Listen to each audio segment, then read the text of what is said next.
Hello everyone, and welcome to the City of Bel Air Beach final budget public hearing. It is now 6:30 p.m. September 18th, and this meeting will come to order. Let's do the Pledge of Allegiance. Pledge allegiance to the flag of the United States of America and to the republic for which it stands, one nation, under God, indivisible, with liberty and justice for all. Renee, would you please call the roll? Councilmember Frank Bankert. Here. Councilmember Lloyd Roberts. Present. Councilmember Kim Elliott. Present. Mayor Dave Gaddis. Here. City Manager Kyle Riefler. Here. And City Attorney Randy Moore. Present. Thank you, Renee. All right, let's move right on to item number 1. This is consideration of resolution number 2024-05. Mr. Moore, would you please? Yes, Mayor, and with your indulgence, I'm going to read the entire resolution. This is resolution number 2024-05, a resolution of the City Council of the City of Bel Air Beach, Florida, establishing the final ad valorem millage rate for the fiscal year 2024-2025 for the City of Bel Air Beach, Florida at 2.0394 mils and establishing an effective date.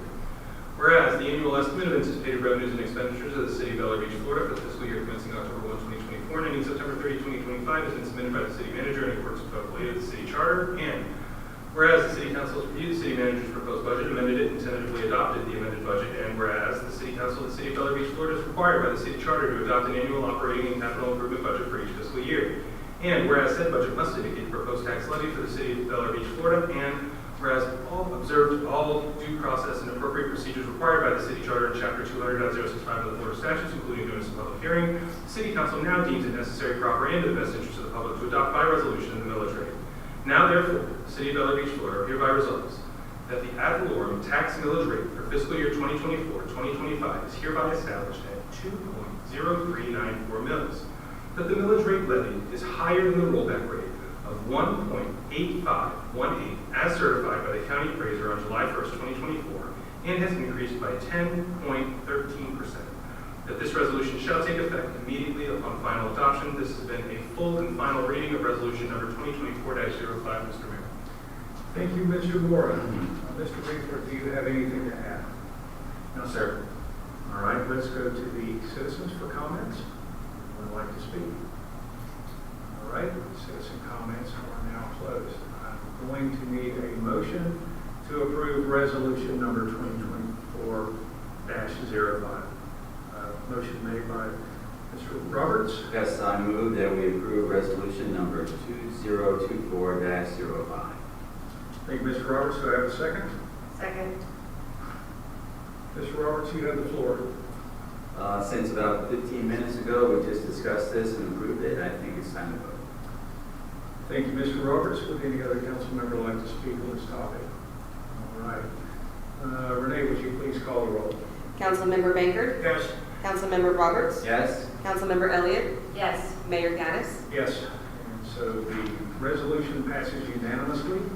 The final millage rate for the City of Bel Air Beach is 2.0394 mils for fiscal year beginning October 1st, 2024 and ending September 30th, 2025, and is 10.13% higher than the rollback rate of 1.8518 mils due to a 10.55% increase in property values. The purpose for setting the millage rate at 2.0394 is to fund the general fund expenses for the fiscal year beginning October 1st, 2024 through September 30th, 2025. All right, let's move on to item number 2. Item number 2, this is for consideration of resolution number 2024-06. Mr. Moore? Thank you, Mr. Mayor. This is resolution number 2024-06 to be read in full. A resolution of the City Council of the City of Bel Air Beach, Florida, making appropriations for certain expenditures, expenses, capital improvements, and certain indebtedness of the City of Bel Air Beach, Florida, for the fiscal year beginning October 1, 2024, and ending September 30, 2025, and establishing an effective date. Whereas the City of Bel Air Beach will begin a new fiscal year on October 1, 2024, and whereas it is necessary and required that prior to beginning a new fiscal year, a budget should be passed and adopted for the operation of city government.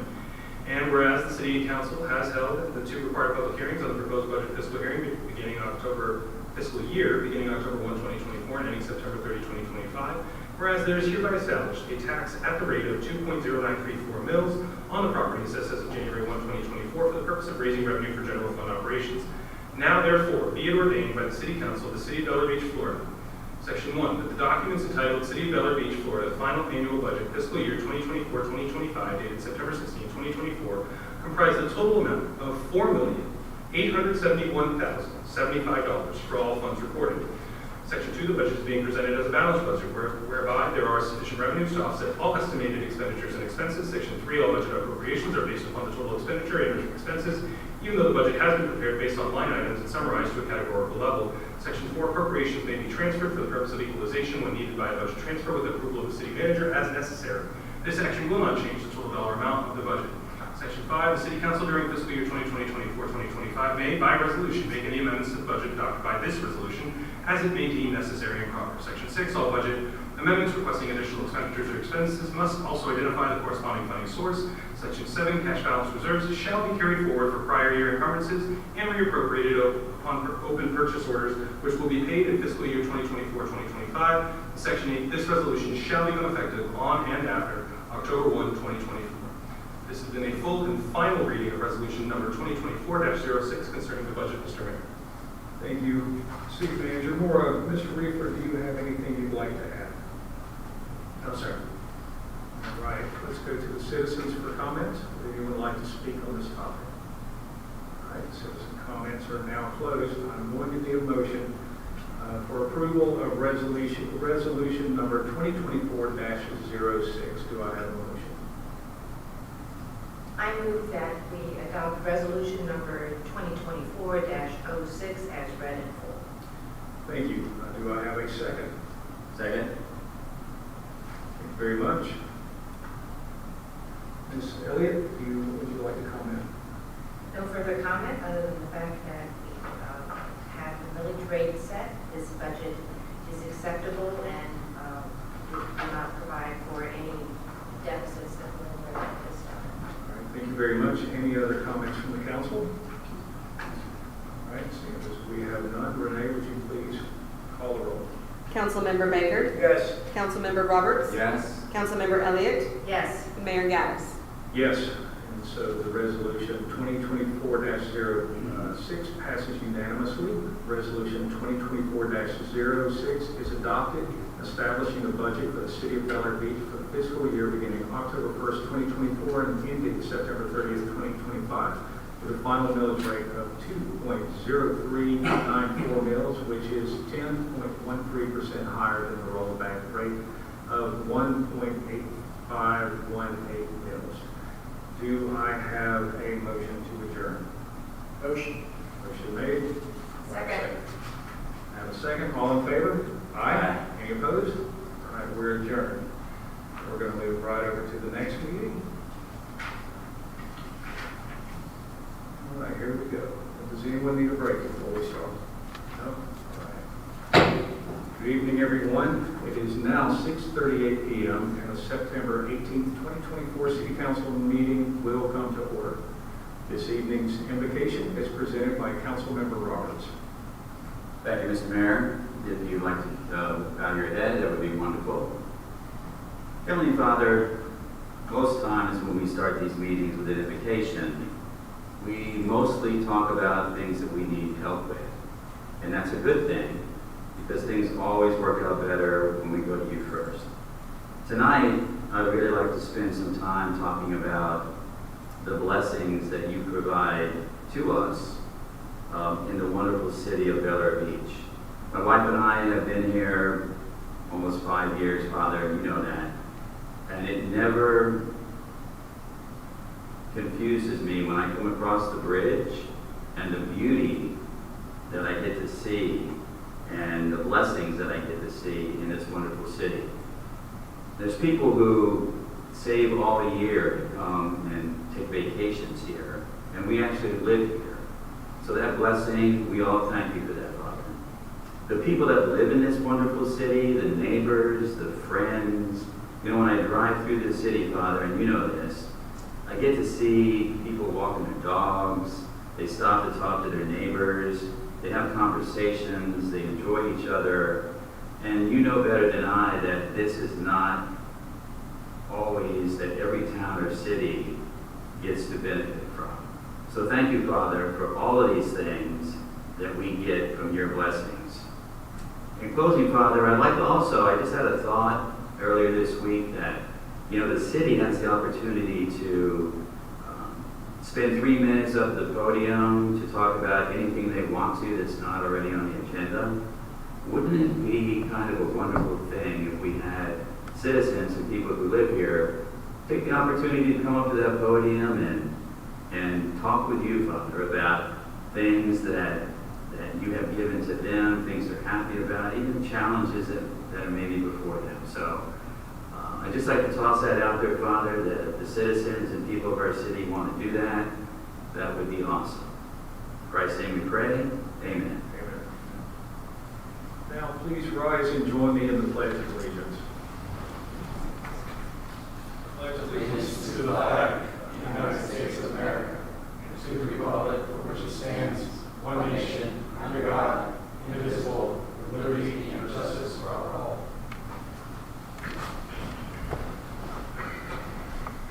Renee, I'm going to ask you to call roll again. Councilmember Frank Baker. Present. Councilmember Lloyd Roberts. Here. Councilmember Kim Elliott. Still present. Mayor Dave Gaddis. Here. City Manager Kyle Riefler. Here. And City Attorney Randy Mora. Present. Thank you, Renee. All right. First item is approval of the agenda. Do I have a motion to approve? Motion is made by Frank Baker. Do I have a second? Second. All right. All in favor? Aye. Any opposed? The agenda is approved. Now we move on to citizen comments.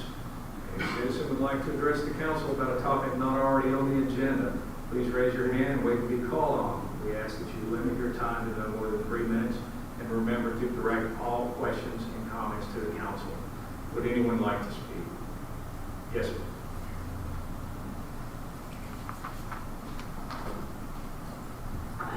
Sort of as a follow-up to Councilmember Roberts. Could you state your name? Pardon? Could you state your name and address for the Oh, record? Leslie Notero.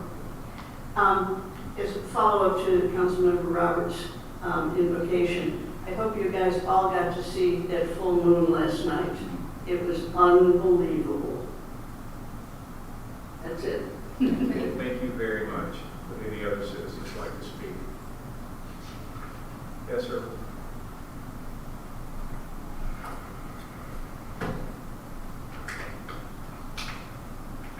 I'd like to thank you guys and gals for giving us the opportunity to bring some issues here. My name is Glenn Daniels, 921 Cedar Drive. I have a very simple question, actually, and it's actually for the city manager. I'm just wondering, are we still on pace, on schedule, in order to get the, valve put in order to keep from the flooding that's happening at the end of the block?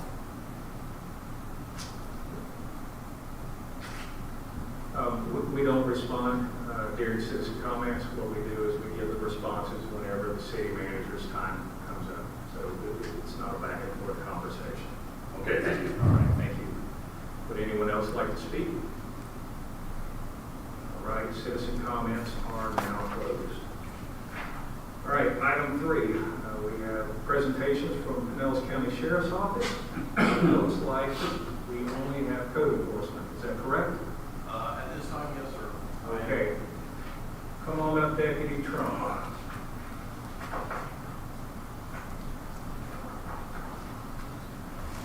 Good evening, Mr. Mayor, Deputy Trump, from Pinellas County Sheriff's Office. I am the code enforcement officer. I apologize. I do not honestly know what the report is as far as the sergeant or the corporal that would be normally presenting for you, and I can try and find the answer for you. I can probably answer that for you. It's because we're off schedule. And that very well may be that they didn't get the notice that the meeting had been changed. So It's not the first time that's happened, so it's probably on us, but I don't know. anyway, we can catch up next meeting if we need be as far as anything major that happened and stuff, not major past that. I think City Manager Reaver, you have that report, so you could give that, you could give the report after Deputy Trump gets his code enforcement report. Is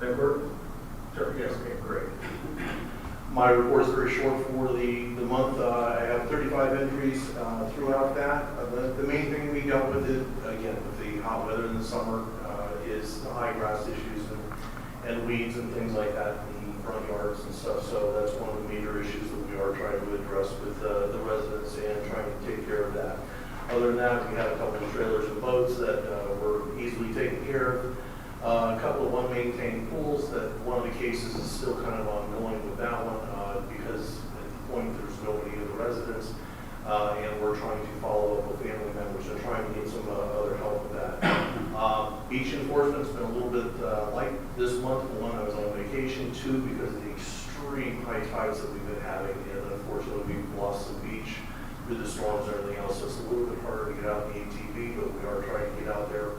I know the nighttime guys have been out there quite a bit, as much as they can with the lower tides, and trying to watch. So with that, basically I had 5 entries reference just other enforcements, which are contacts, found property, an alarm call, and a meeting that I needed to attend. Anything else or any questions that I can answer for you? Council. I have one question, and this is not directly related to Bel Air Beach, but I wonder if you could provide any insight on the number of what seem to be derelict boats that are out in the harbor here. The derelict boats are handled by our Marine Enforcement Office. They are, actively tagging those vessels as they can. Again, understand that it's not an overnight process in order to get. I used to be in charge of the Marine unit myself before I originally retired the first time. It usually takes sometimes 30 to possibly 60 days to get these boats out because one, they have to go through a type of investigation in order to try and find the owner. Try and give the owner has to have opportunity in order to bring the boat back into code, raise the vessel. It's been sunk, like there's a sailboat over there at the moment right now, which has been tagged. Anyway, they have to have a certain opportunity in a certain amount of days.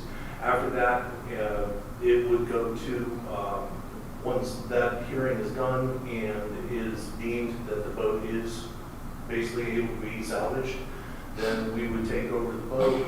And then after that, you have to get a salvage company out there and get them contracted through funds with the state and county in order to get the boat either raised or towed out and basically disposed of. So it's just not an overnight process, unfortunately. No, and I understand that, but I am concerned whether it is budgeted. I mean, are there funds available to help deal with these things? The major amount of funds usually comes through grants by the state through FWC, but the county does kick in a certain amount of funds to try and help with the ongoing problem. But the majority of the funds come through grants through FWC. And can you provide any insight as to why this is happening with seemingly more frequency? Just through history and everything else, you get people that have lived on these boats, and for some reason they're not living on them anymore, or they do live on them, and unfortunately they become so deteriorated that they will fall under that category. You'll get the boats that people just can't afford to take care of them anymore, maintain them, and they'll basically anchor them out there and let them go, and just don't maintain them anymore, and eventually they're going to fall into that category again. Thank you. So it's various. Yeah, and I think historically, we have been no boats, and all it takes is one, and there's two, and it just continues on. It does. I know there's a couple out there right now on the other side of the bridge, and I know that they have been tagged, like the Sun Sailboat. You can see the tag that's actually on the mast itself. And our Marine unit is doing a really good job because we have over 700 miles of coastline in Pinellas County alone itself. And there is, a lot of boats throughout Madeira Beach, throughout Bel Air Bluffs, Dunedin, all these major cities, St. Pete. St. Pete usually takes care of most of their own, but we do help out in the St. Pete area of that, and with FWC also. So all the entities are in there trying to, handle this problem and keep up with it. Is the southern boat leaking? Not to my knowledge. I mean, as far as I would assume you're talking about fuels or things. Yes. Not to my knowledge, no. If they and the Coast Guard would become involved with that, and they would immediately take action in order to mitigate that. Mr. Baker? I just want to thank you for cleaning up the other side of the street on that vacant lot. I don't know what you did or whatever, but I guess it always. Took a work, we finally found somebody to, take it, manage it and everything else, and actually a couple other lots on the other side of the street have now been sold or taken over by construction companies, and I've already talked to them. I actually went out and I talked to them. One is like for example, is Alvarez Construction, and a real nice guy, and he said he would try and keep everything cut and managed in the front as much as they can. Yeah, the one I know that was growing in the street, got me over it. I appreciate it. Finally found somebody. Any other questions or comments for Benny? No, sir. No? So what, I actually like having you up here. And so I'm curious, do you receive a copy of the regular law enforcement report? I do not usually print it out, but I do get it because they do the email just like they would send a packet out. And so from now on, in case this would happen again, I can print it out. So I just think you're a much better speaker than the city manager is. If you would you just print that out, and if the guys don't show up, whoever it is that normally presents, would you present for us? I would be more than happy to do that. All right, I greatly appreciate it. City Manager Reaper, now that I'm giving you a hard time, you're up. Thank you, Deputy. So I'm doing the police report, correct? Police report. So I took a look at it, and it looks like we've had a pretty good low streak since June 24 and July 24. We've only had one crime reported under the assault category. Year to date, July 2023 year to date, we're at 14 crimes reported. Now 24 year to date, we're at 10. So we're coming down at least compared to last year. There was 5 people arrested in the city in the month of July. There was 1 felony, 2 misdemeanors, and 4 traffic misdemeanors. Deputy activity, there was a total of 663 events, resulting in 750 units responding. Most of those were direct patrols and house checks, followed by traffic. So routine things. And there were 3 crashes reported in Bel Air Beach.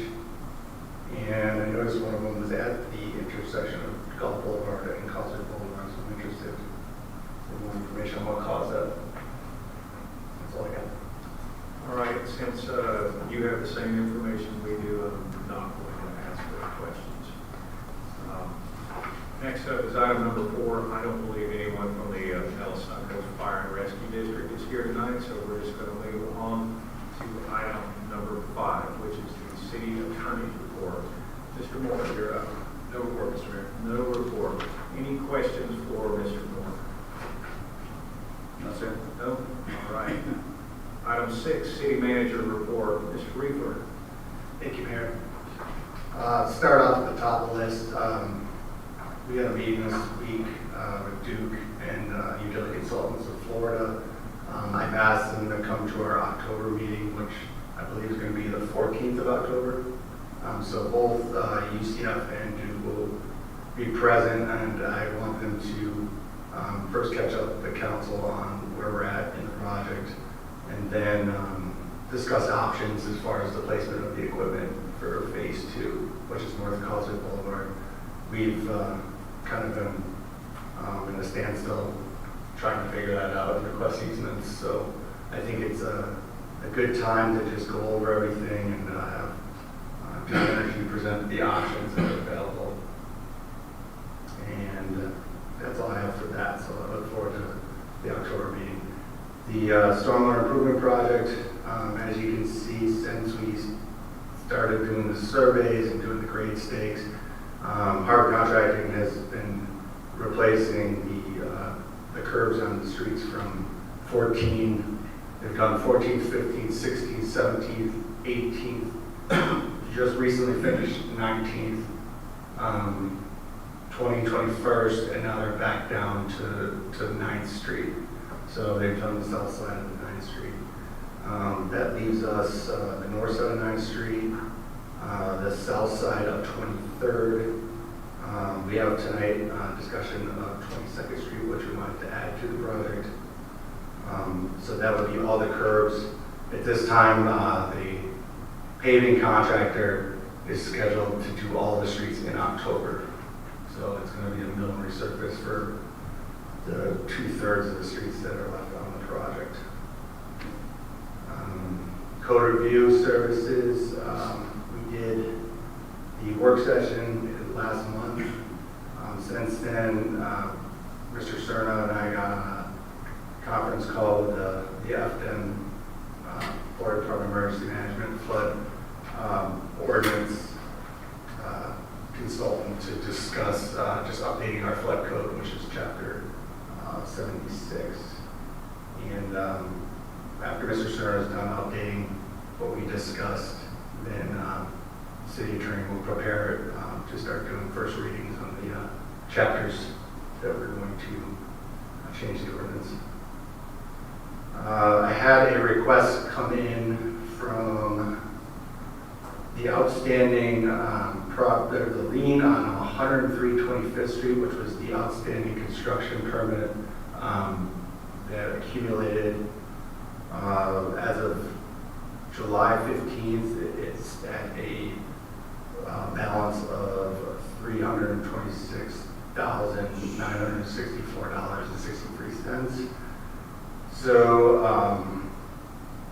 I was reached out to asking council to consider a partial lien release for another property, and if it would even be considered, and how much would be required. So what's happening is the owner of the house at 103 25th Street has another property he has on the market. Someone is willing to buy it, but I found out that the lien, the way it works is they cross link, so he can't sell his other property until we release it off of the lien that's on 103 25th Street. So I just wanted to present that to City Council for consideration if they would do some sort of partial lien release, and if so, if they will consider, then how much we require to release the property. It's 809 Harbor Oak Lane in Clearwater.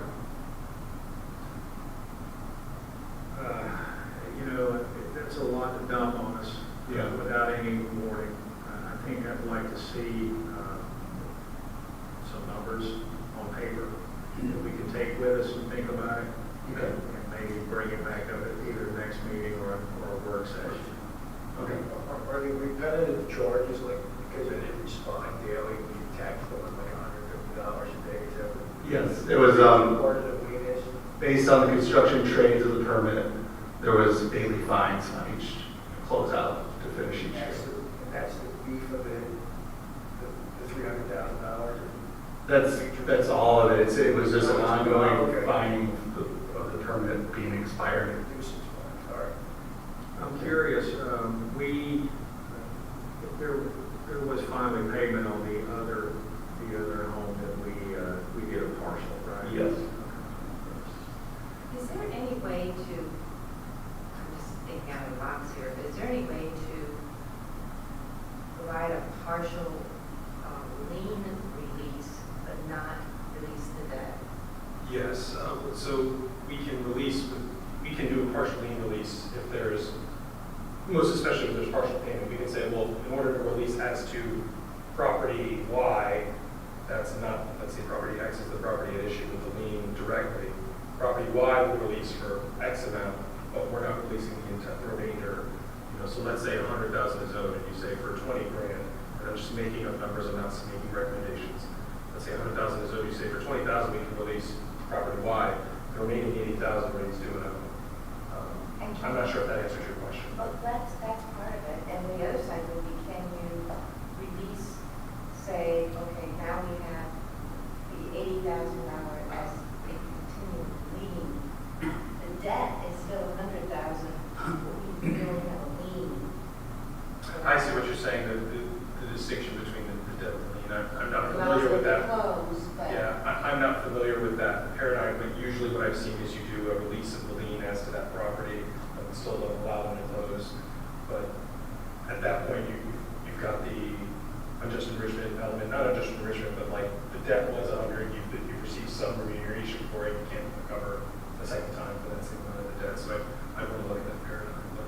the more traditional way is we'll take partial payment to release this other, third property that's not the principal concern. It's like, you never filed a mortgage, the note is still good. Right. That's my thing. Yeah, no, I understand. Anything else, Mr. Rupert?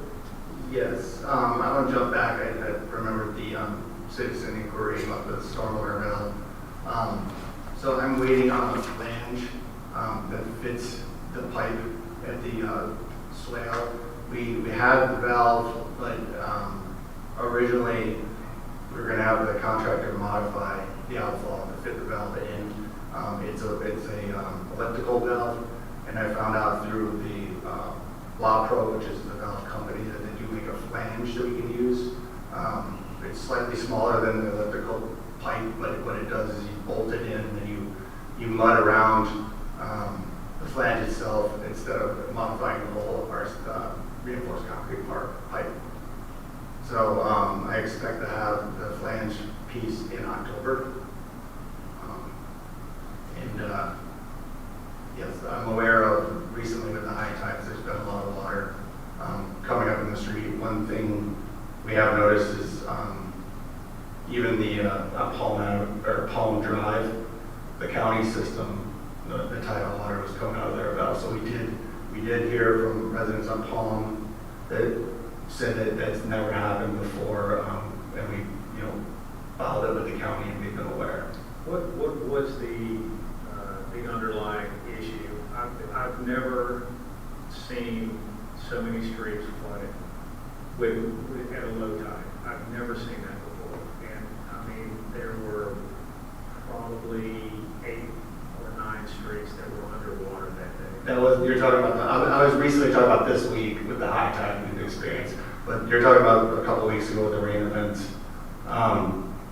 I would sum that up to just the capacity of the water, the flow. It wasn't getting out as fast as it was coming in, or from the rainfall. I do know that there was a lot of counties, or a lot of cities throughout Pinellas County, especially inland, that experienced 50-year rain events, and it exposed all the weaknesses to the drainage. See, this looked to me like it was sewage. There was some sanitary sewer overflow. I did report that. The county is still doing the smoke tests. I heard some feedback that they're concerned about the laterals, and that's where the water's coming in. But I also know that the pipe on 18th that we're planning to line is compromised, so that, especially on 18th, where it seems to be the center of where it's spilling over, that may help the problem. At least the water will not get into the ground as quickly by our stormwater pipe. All right, and then the other question that I have for you is, have you heard anything from the county concerning our traffic pattern and their recommendations? I received an email. They said that they were continuing to make the same recommendations. I asked, they said they looked into the merge lane and have done numbers on that, and also some data with the stop bars. But what I did ask them is, they were saying that they weren't tracking any near miss data, but I asked them to provide the data for us, because I thought when I bring it to you, you're going to want to see what they're basing their conclusions off of. But they're still making the same recommendations. And I also asked them to put all those recommendations in writing, along with moving the stop bars. So I'm waiting for that to come out. Hope that I presented to them. Any other questions for the city manager? I had a couple more things. iWork, which is the work maintenance software, we started using it this week. It's been going well. The staff's been doing it on their iPad. We're finishing putting together the database for the setup for the stormwater management system, which is how we're going to do our inspection and reportings. So we're still troubleshooting that. But actually having the staff start entering their work orders, get used to the system. We're kind of working through the little problems as they come up, but I just wanted to say that we're excited about it. We see it being very beneficial in the future. I've actually thought, discussing with Deputy Trump, that I would like to try to start doing code reports through the software as well, because I think if we can start building the reports that way, I can use the software to run the reports instead of messing with the Excel sheets every month, save time. See, this is what happens. You say something nice about the deputy, and then he gets an action item. And then one more thing, the HVAC unit for the office side of the building, it lost a condenser coil, just wear and tear, lost the gas in it. So we're running off of one condenser coil. The HVAC programmer came in and was able to keep it pretty cool still. So we're looking at replacement of the condenser coil. It's about $12,500. That's the lowest number I got out of the 3 quotes. I'm planning to purchase, and then I'll provide council with a report on that repair. All right. Anything else? That is all. Mr. Baker? That storm event that the mayor was talking about with low tide, how many inches of rain did you get that? Like an hour and a half, I guess it was. It was a couple days. At that one, no, I'm talking about the one, we had a low tide, it was like Friday around 5 o'clock. yeah, it's whenever it happened, yeah. Oh, the last one, right? I think the last time I looked at like just the weather load, precipitation trucks was like 4 or 5 inches. Yeah, just in that hour and a half. Yeah, and about 8 years ago, people remember we had almost about the same time, it was at high tide. And it was only an hour, but it flooded. Didn't come in the houses, thank God, but it was bad. But like you said, this was at probably the lowest part of the tide, so almost a negative tide. It just came down in buckets. Not good. All right. Any other questions or comments for the city manager?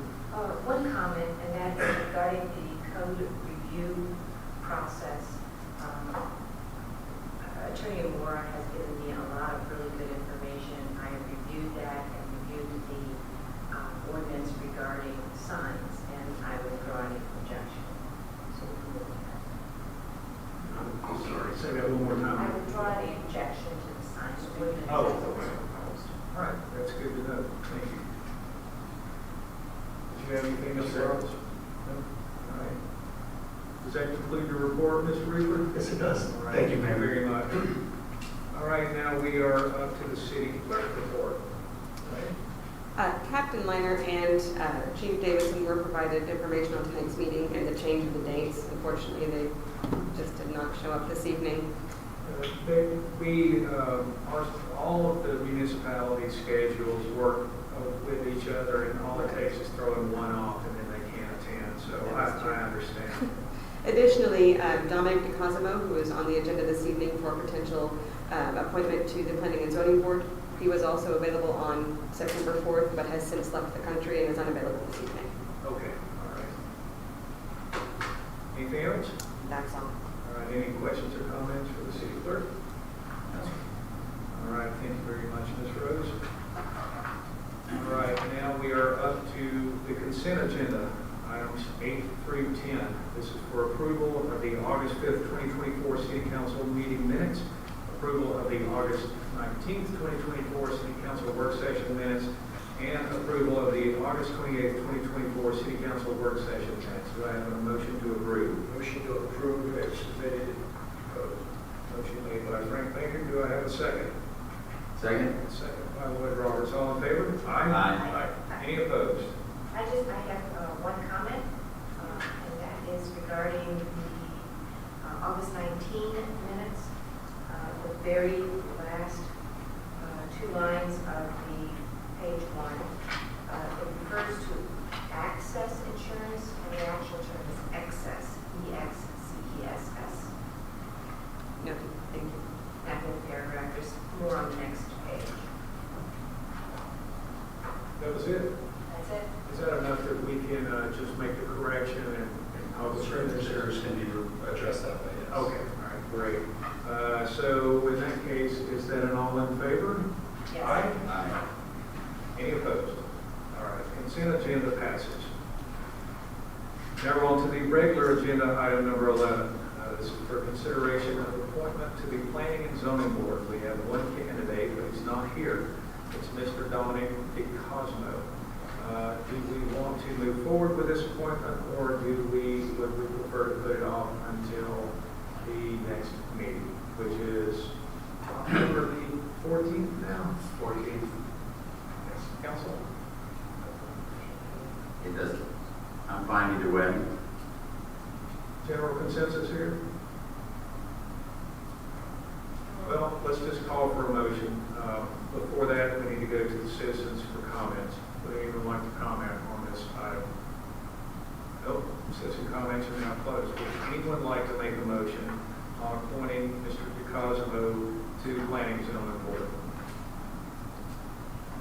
Is there anybody here that is on that board or knows this gentleman?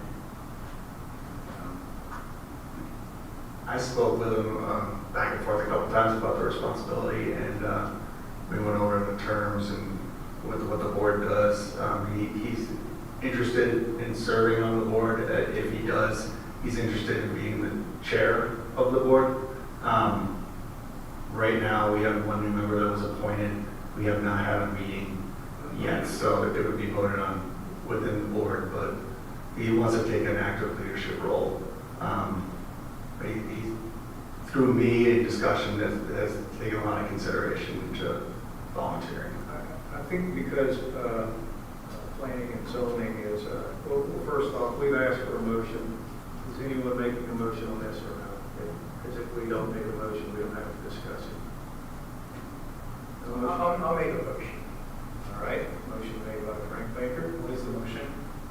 to discuss Mr. Singo and Make a motion to discuss it. Do I have a second? Second. All right, now we can talk about it.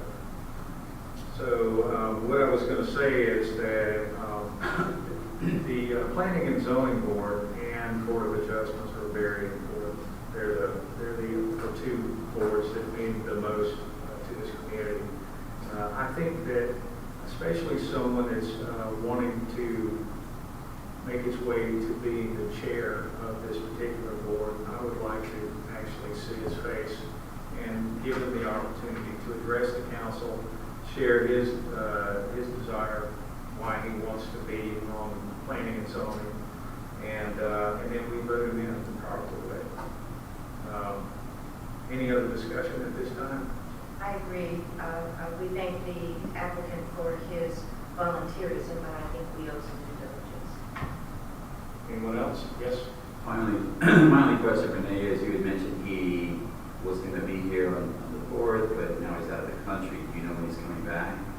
I do not have that information. Okay. I think it's roughly 3 weeks, 3 or 4 weeks, from what I understand, from his wife who volunteers Parks and Rec. So there's a good chance he would be back before our October meeting. Could be close, but hopefully, yes. Okay. This is a roll call vote. Any other comments? No?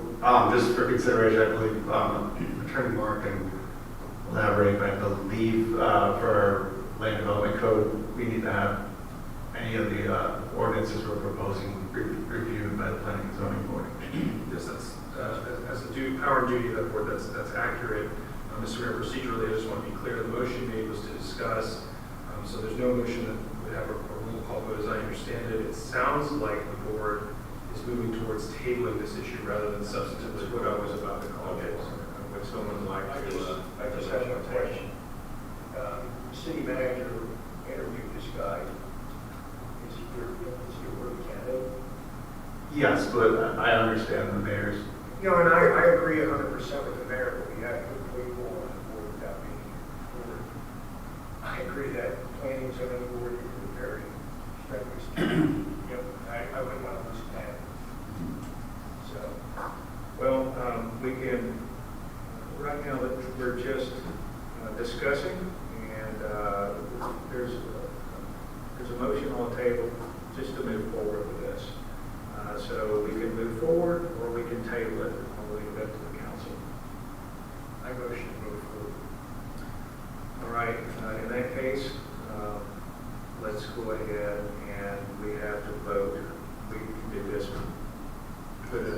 voice vote just to move forward. All in favor? Yes. Aye. Aye. This is not putting it in the seat. Now we actually have to, we need another motion to appoint Mr. DeCosimo to the Planning and Zoning Board. I make a motion. Do I have a second? Second. All right, in that case, Renee, would you call the roll? Councilmember Baker, Yes. Councilmember Roberts, Yes. Councilmember Elliott, No.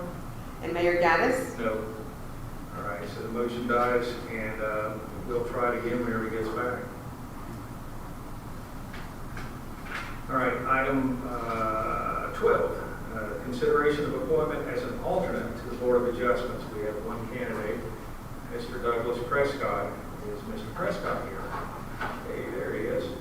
Would you like to come up to the podium and introduce yourself to the council? I am Doug Prescott Sr. I live on 100 Linear Drive. I live in Bel Air Beach now since, I think, 71 or 70. So good little run. Been on Linear Drive from 1997. I grew up on 18th Street. Built the first home in Morgan and Hibiscus.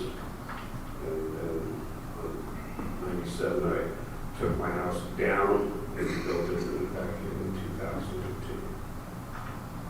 Mr. Prescott, have you served on anything for the city before? I served on about everything you got. I did the Board of Adjustments, which I really enjoyed. I had to resign from that when I moved away to build my house. I had to move off Bell Beach for about 6 months. I stayed as long as I could. There was nothing available to rent. On my second home, I had to rent. It took 2 years to build the house. So I served city council. I served vice mayor, deputy presiding officer. I was appointed after I got done doing that we just changed the form of government, and I was involved with that heavily. And they appointed me to interview the potential first-time city manager for Red Oak Beach. And the person I appointed, thought would be a good choice, was Nancy McCollum, who became our first. Thank you. Do we have any questions for Mr. Prescott? I think he's well versed. Let's vote before he changes his mind. All right, before we do that, we're going to, thank you, Mr. Prescott. Before we do that, we're going to go to the citizens for comments. Would anyone like to comment on a possible appointment of Mr. Douglas Prescott for an alternate member of the Board of Adjustments? No? All right, citizen comments are closed. Council, I'm going to need a motion to appoint Mr. Prescott as an alternate to the Board of Adjustments. Motion. Motion is made by Frank Banger. Do I have a second? Second. Second by Lloyd Roberts. Mr. Baker, you have the floor. Like I said, I believe he's well versed, probably more than a lot of us. We should grab him. Not let him go. I agree. Any other comments? Mr. Council? No? All right. This is to appoint Douglas Prescott as an alternate to the Board of Adjustments. Renee, would you please call the roll? Councilmember Baker, Yes. Councilmember Roberts, Yes. Councilmember Elliott, Yes. Mayor Gaddis. Yes. And so, Mr. Prescott, you are a glutton for punishment, and welcome back. Thank you for serving our community. All right. Now we are on to item number 13. This is for consideration of a correction to Resolution 2024-04. Mr. Mora, you have the floor. Thank you. This is Resolution 2024-04, resolution of the City of Bel Air Beach, Florida, approving the consumer price indicated increase to the city solid waste collection and disposal rates, making related findings, and providing for severability and effective date. It's been the first and final reading of resolution number 2024-04 by title only. Substantively, though, I'll allow the manager to speak to this. You've already adopted a resolution substantially similar to this. Subsequent to its adoption, administration realized there was a scrivener's error having to deal with the percentages or the transmitted or translated actual rate flowing from those percentages. So this is an attempt to resolve that. Some of you have heard me joke in the past that we don't make mistakes, we make amendments, and this is a reflection of that process. In this case, a 50-cent amendment. I believe so, and I prefer the manager to speak to that substantively. Okay, we expect to see only 50 cents on the bill. So there's three rates, and each rate was meant to increase by $2.50 and that's bi-monthly. And in the transition, I had to correct on my calculation sheet, but the resolution itself was short 50 cents on the multifamily CAN rate. It was to increase from $48, or sorry, from $53 to $55.50. So just a correction so that the resolution states the proper rate, and then I can submit it to Pinellas County Utilities. Thank you, Mr. Riefler. All right, let's go to the citizens for comments on this one. This is for consideration of the corrected resolution 2024-04. Would anyone like to speak? All right, citizen comments are now closed. Council, I'm going to need a motion to approve the correction to resolution 2024-04, where the multifamily CAN price is $55.50. Do I have a motion? Motion. Motion made by Frank Baker. Do I have a second? Second. Second by Lloyd Roberts. Mr. Baker, you have the floor. I feel we have no other alternative. I don't like my trash, and I don't like the neighbor's trash either, so. I think it speaks for itself. I don't know what to do with it. Thank you, Mr. Baker. Would anyone else like to speak on this topic? No? All right. In that case, Renee, would you please call the roll? Councilmember Bankert. Yes. Councilmember Roberts. Yes. Councilmember Elliott. Yes. Mayor Gaddis. Yes. And so the resolution correction passes unanimously. Now we're on to item number 14, consideration of an amendment to the interlocal agreement for the creation of the Pinellas County Metropolitan Planning Organization. Mr. Riefler, you have the floor. Yes, this is sent to us as an interlocal agreement from Fort Pinellas, and it's an amendment to the original interlocal agreement that each city involved, they're asking for a signature and approval. The highlights of the changes to the agreement as they're updating the seats. There was previously 13 members, and they're proposing to increase to 19 members, and that is based on the 2020 U.S. Census report of population. The seats being added are 2 seats to the city of St. Petersburg, a seat to the city of Clearwater, a seat to the city of Tarpon Springs, the county commission increasing 1 seat to maintain a percentage of the total seats. I believe it was 20%, and then they're splitting the inland north and inland south to allow for shorter rotation for the terms. So an overview for the city of Bel Air Beach, we're still included with other beach cities as holding 1 seat. So if you look at what they're proposing, going from 13 members to 19 members, we still have the 1 seat. So for Bel Air Beach, it would be less of a share of the voting rights. And that's pretty much summarizing it. And did you speak with Mr. Mora about what happens if we don't sign this? Yes, I spoke to him today, and he's prepared to answer. Well, I think I'm going to oversell what I'm prepared to do. No, I don't know. I don't know the precise cascade of what would happen if you did not sign on to this. My strong advice would be that you do sign on to it, as it is a matter of federal and statutory compliance. I don't know what funds or projects could potentially be withheld or impacted by not participating in the MPO. It is a metropolitan planning organization, and as the resolution and interlocal agreement set forth, it's every other community in some form within Pinellas County is a part of it. I'm not sure were you to be the outlier in that process, what precisely would flow from it, as I did receive the inquiry. I received it late in the afternoon, and I, up until this point, understood this to be, I wouldn't quite say a housekeeping matter, but something that's generally typically done as part of general compliance and upkeep. Right, and what I didn't really understand is why so many beach communities are basically our voice and our vote is being dumbed down by adding more seats to the county commission, the city of Clearwater, and the city of St. Pete. I think that's, in as much as you look at the resolution and its material, that's reflected in the population trends in those jurisdictions where we've lost, for any multiplicity of reasons, from housing crises to short-term rentals to insert reason here, you've lost your voter base, your population base as compared to some of those larger mainland communities.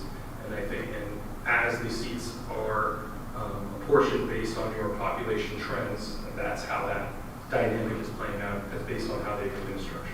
And it's probably because we're fully built out versus the other municipalities are able to build out. As you see, I mean, if you're using the 2020 census, which this is, and you go 5 years, there's, as you aptly noted, if you're in the city of Tarpon Springs in the last 5 years, you've seen some real development, real growth, and developments. They're not building any more beaches, and so there's only so much you folks can do, and then you factor in again the population trends that you're seeing and where people are setting their residences, their domiciles, and I think those two factors go together and give you the result you have here. But again, as this is how funds and resources are allocated for purposes of planning, and we are members of Fort Pinellas, right? This sort of flows from that. This is an outgrowth of that planning process, right? Okay.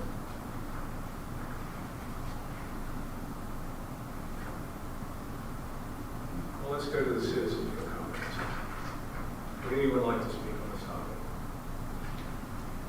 Yes.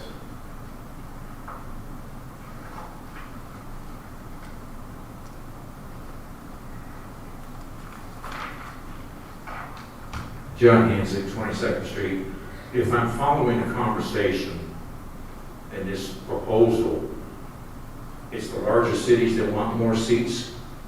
And to your point, Mr. Mayor, like you stated, it seems like we're losing our voice. We're being dumbed down, so to speak. I appreciate you coming up and speaking. After you're finished, I will continue this conversation. Okay, but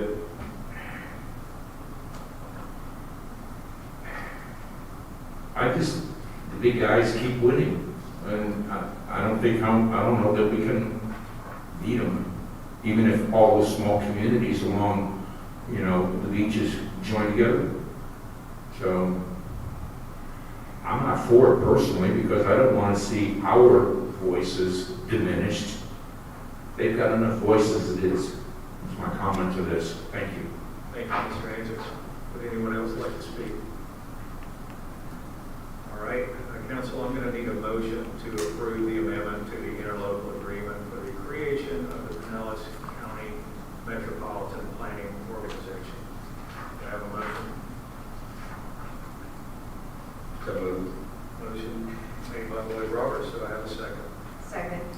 Second by Councilmember Shaw Elliott. All right, so Mr. Roberts, you now have the floor. Thank you, Mr. Mayor. I don't really see any benefit of saying that we're not going to participate. They are still going to exist. We're just going to have no vote at that point. We're not even going to be part of the organization. So that's why I'm in favor of at least maintaining and keeping that seat, even though from a percentage standpoint, by the organization adding additional seats at other cities, from a percentage standpoint, our voice is lessened, but at least we have one.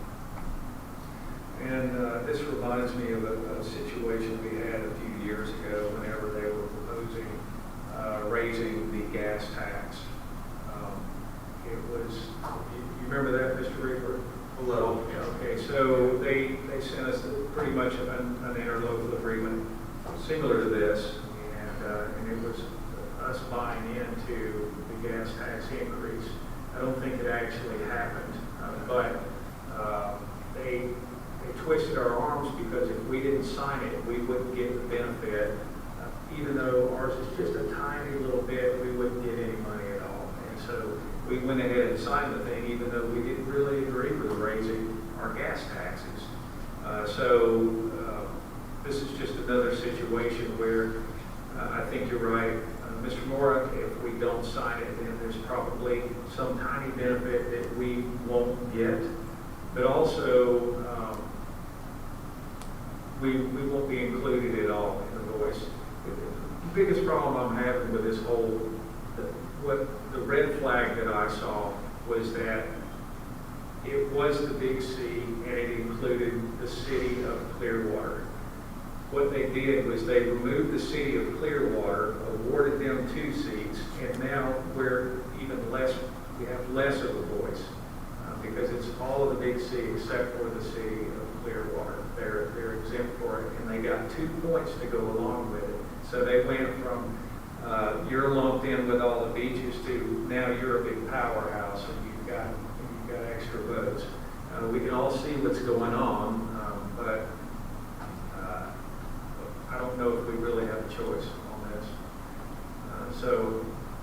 Comments, Mr. Banker. Are these paid seats? I can't find a salary in this proposal. I'd have to do further research about it. I'm not aware of them being paid seats. I think they should be just like PSTA and other seats like it's just like the mayor serving the Big C. It's not your local. So you believe they're not paid? It's my understanding they are not paid seats. They are made up of officials who serve in other communities. Then I have to agree with Mr. Roberts. I'd rather have some type of voice in there than no voice at all. Well, and that's why I asked the question. If there's not any other comments, let's just go ahead and do a voice vote on this. All in favor? Aye. Reluctantly. Any opposed? All right, the amendment to the interlocal agreement passes. All right, we're on to item number 15. This is consideration of authorization of the city manager to execute a contract for law enforcement services with the Pinellas County Sheriff's Office for fiscal year 2024-2025. Mr. Riefler, you have the floor. Thank you, Mayor. So this is to authorize this year's contract for Pinellas County Sheriff's Office for law enforcement services as well as the as-needed code enforcement services. Total contract with a discount that was recalculated this year for Bel Air Shore portion of the deputy will be $608,556, and the as-needed rate for the code enforcement officer is going to be $59 per hour. We are continuing to schedule them 3 days a week, 4-hour shifts, and that seems to be working well. At the request of City Council, I did explore contractual services with the Largo Police Department. They gave me some numbers and calculations, and from what they're looking at in their budget, they feel that the expense is significantly more than what the sheriff provides. So I just wanted to put that information in there for you to compare. So I recommend that we renew our contract with the Pinellas County Sheriff Department. Okay, great. I'm going to have to go to the citizens for comments, and then we'll come back to the council. If anyone would like to comment on this? Yes, Mr. Hanson.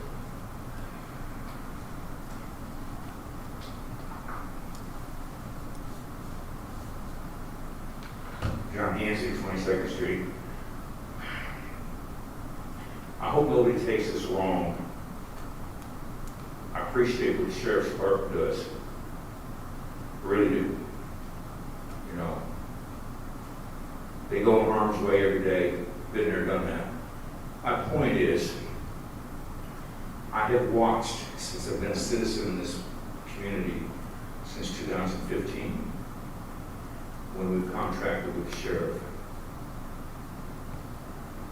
The increase, percentage-wise, is typically more than the CPI. And if my math serves me correctly, this increase is somewhere in the vicinity of 6%. over last year. We don't even have a CPI number for COLA for Social Security until a month from now. I really wonder what it is besides everything that's in the contract, because I did read the contract. They're not doing more. We're still getting the same amount of service. What I would like to see as a citizen is more traffic enforcement. I've been up here multiple times. The speeding on side streets, the speeding on Gulf Boulevard, the turn lane being used as passing lane. Passing on a bridge. Now, if the sheriff in Bel Air Bluffs can sit down there in different places, why can't our deputy assigned spend more time, if you will, patrolling, as well as monitoring the main thoroughfare?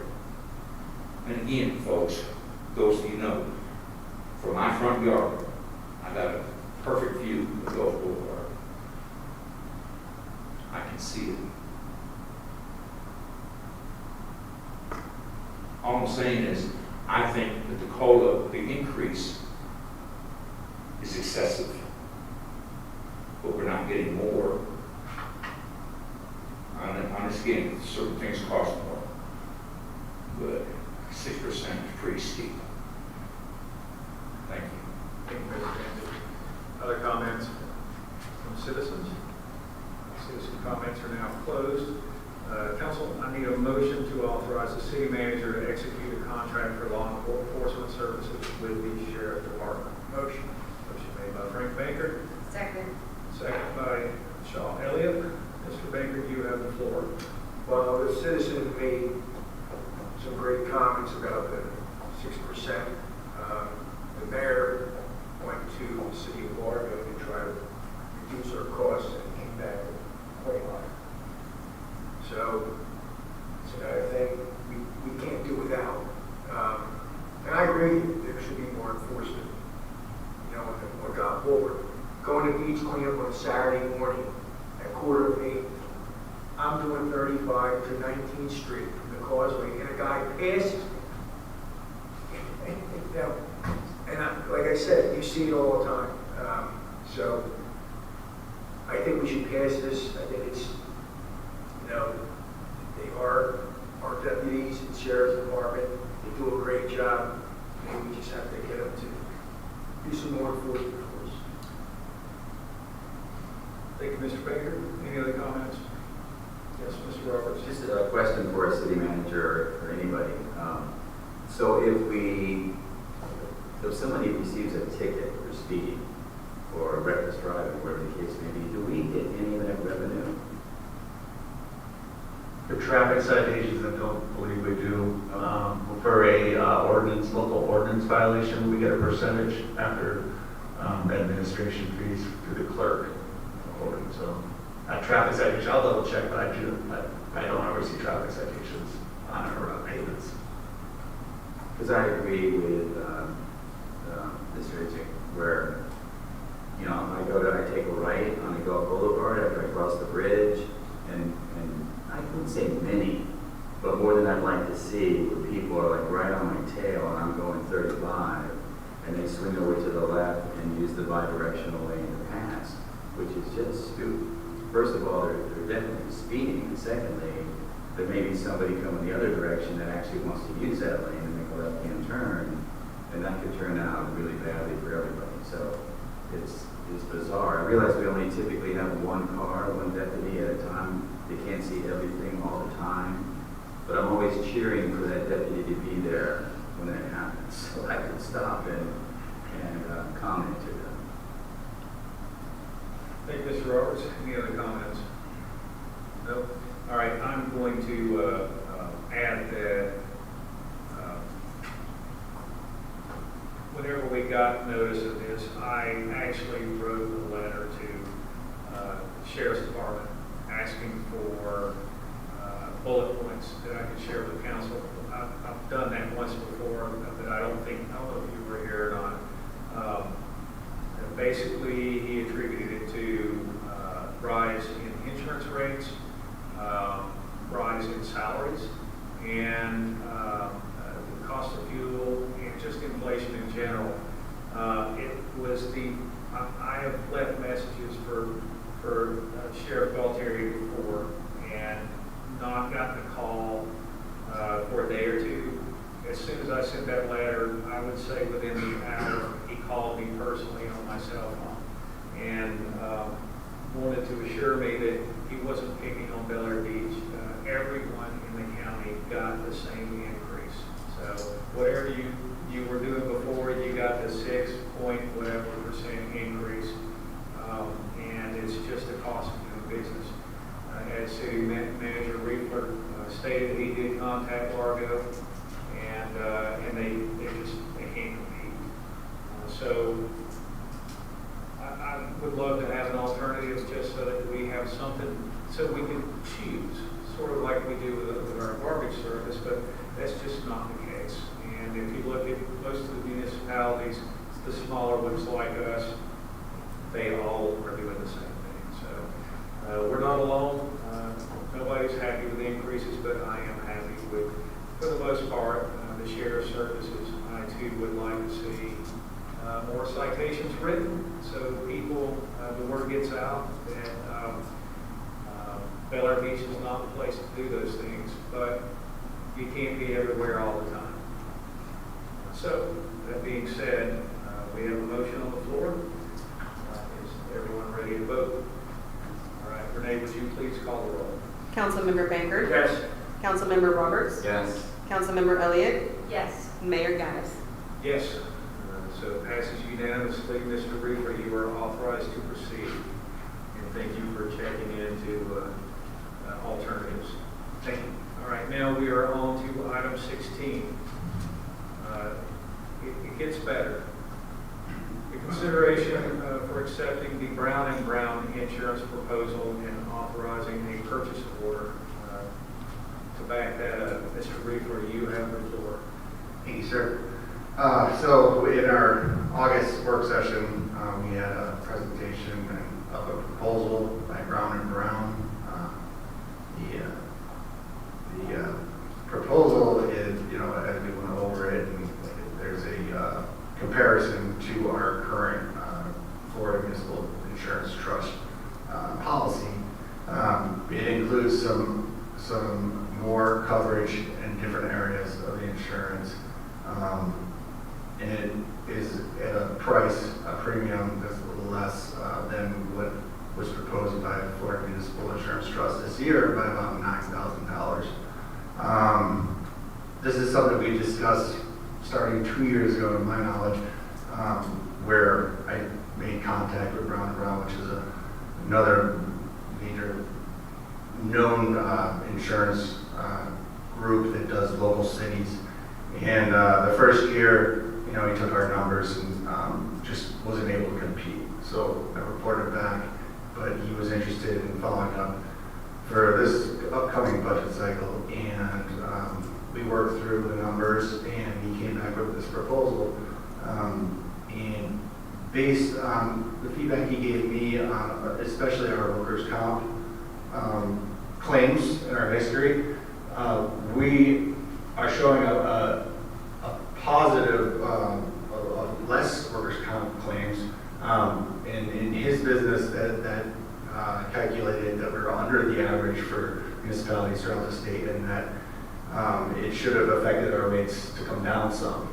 But we did not see that with FMIT. So in the past 2 years, our total premium has increased by about 58%. I mean, there was the big jump because of the property insurance and some of the storms that hit.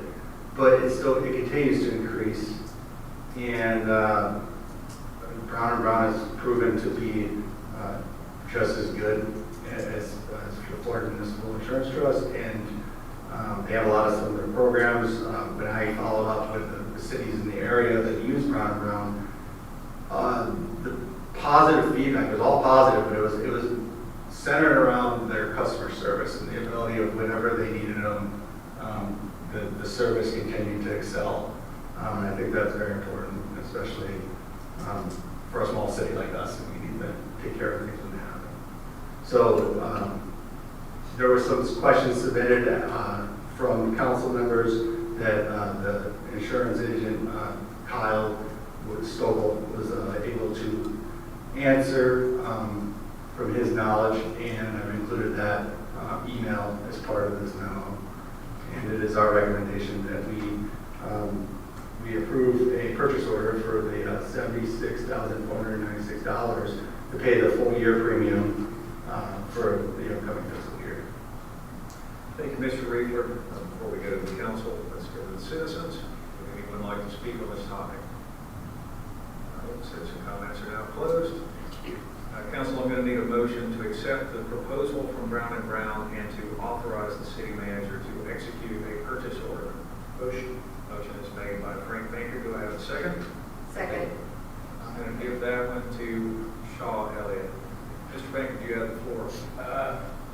I really appreciate the due diligence in this, Kyle, going out and looking for somebody else.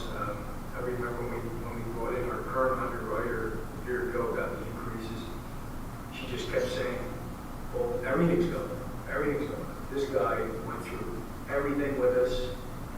It's a cost savings to the city. It's a reputable company. I think it registered like 3.5 out of 4 stars. Good job. Any other comments or questions?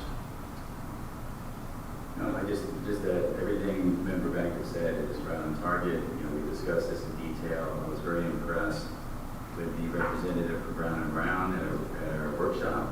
We asked him a lot of questions while he was here. His presentation was very thorough, easy to understand, and anytime we can save money, that's a good thing.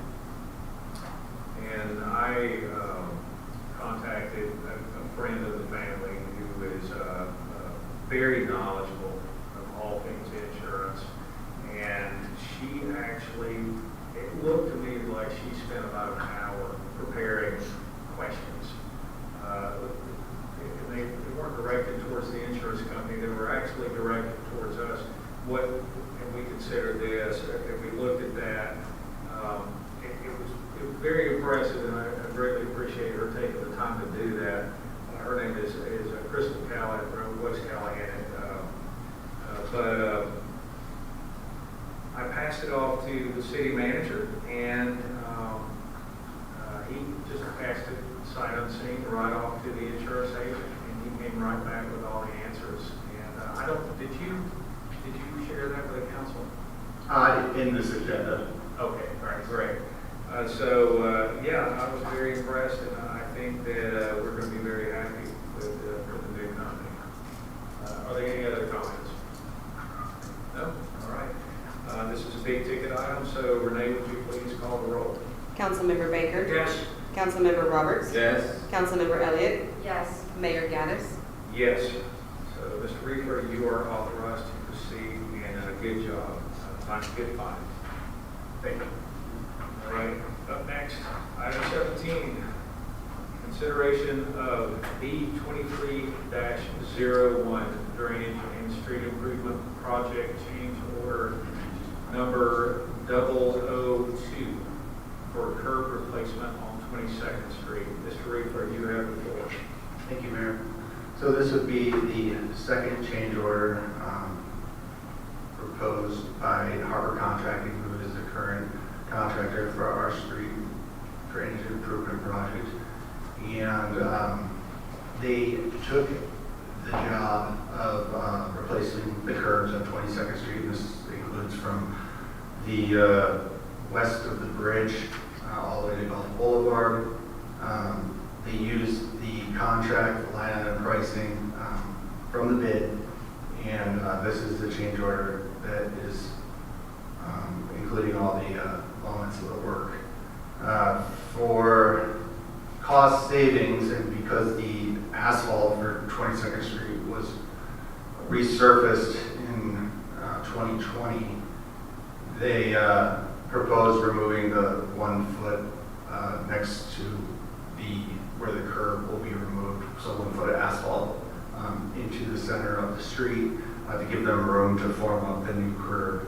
And then afterwards, having 1 foot of space allows them to get a compactor and to compact the base and then put asphalt back down, but it will not be a clean resurfacing. It'll be a strip of asphalt patch, which will look different than the rest of the road. I included a picture of Louisa Drive before we paved it, which had a similar work done. It might have been a little wider than a foot in that case, but it gives you an idea of what the street would look like.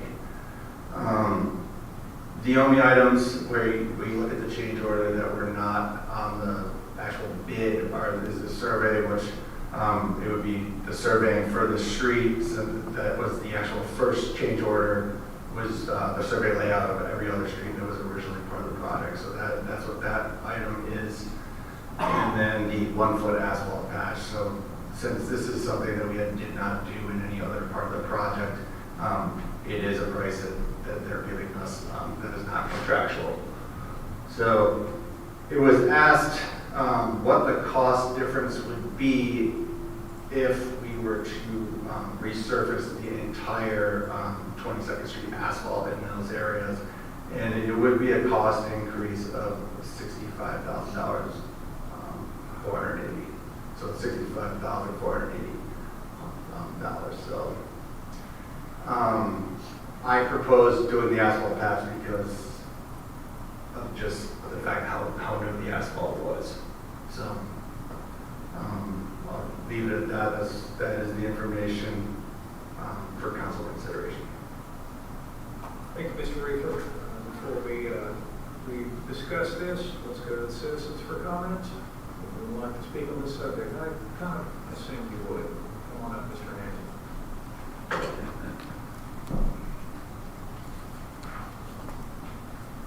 John Haynes at 22nd Street. I've been anxiously waiting for this, obviously. All right, so just a question. So if I understand the change, the contractor wants to go from the street side of the curb out to the street 1 foot so he can put forms in. Is that what you're saying? Correct. So he'll remove the curb and then he'll saw cut the asphalt 1 foot towards the center of the street from that curb for room. That's what I thought. I just wanted to be sure. The other comment I want to make, I've been watching this contractor along the way north of the causeway. And frankly, I'm quite disappointed in the fill that they have provided after the curbing is put in. It looks like just plain old fill that you would use to fill level property. I mean, you know, they dig this up on the backside of people's property and they're putting this stone, sand. I've seen stuff as big as golf balls laying in those piles on the street. I guess that was part of the contract. But I'll talk with you about what I'm going to do when they get done with the curb in front of my place, because they're not putting it in my yard. Thank you. Thank you, Mr. Hanson. Council, I need a motion to accept project change order 002 for curb replacement on 22nd Street. So moved.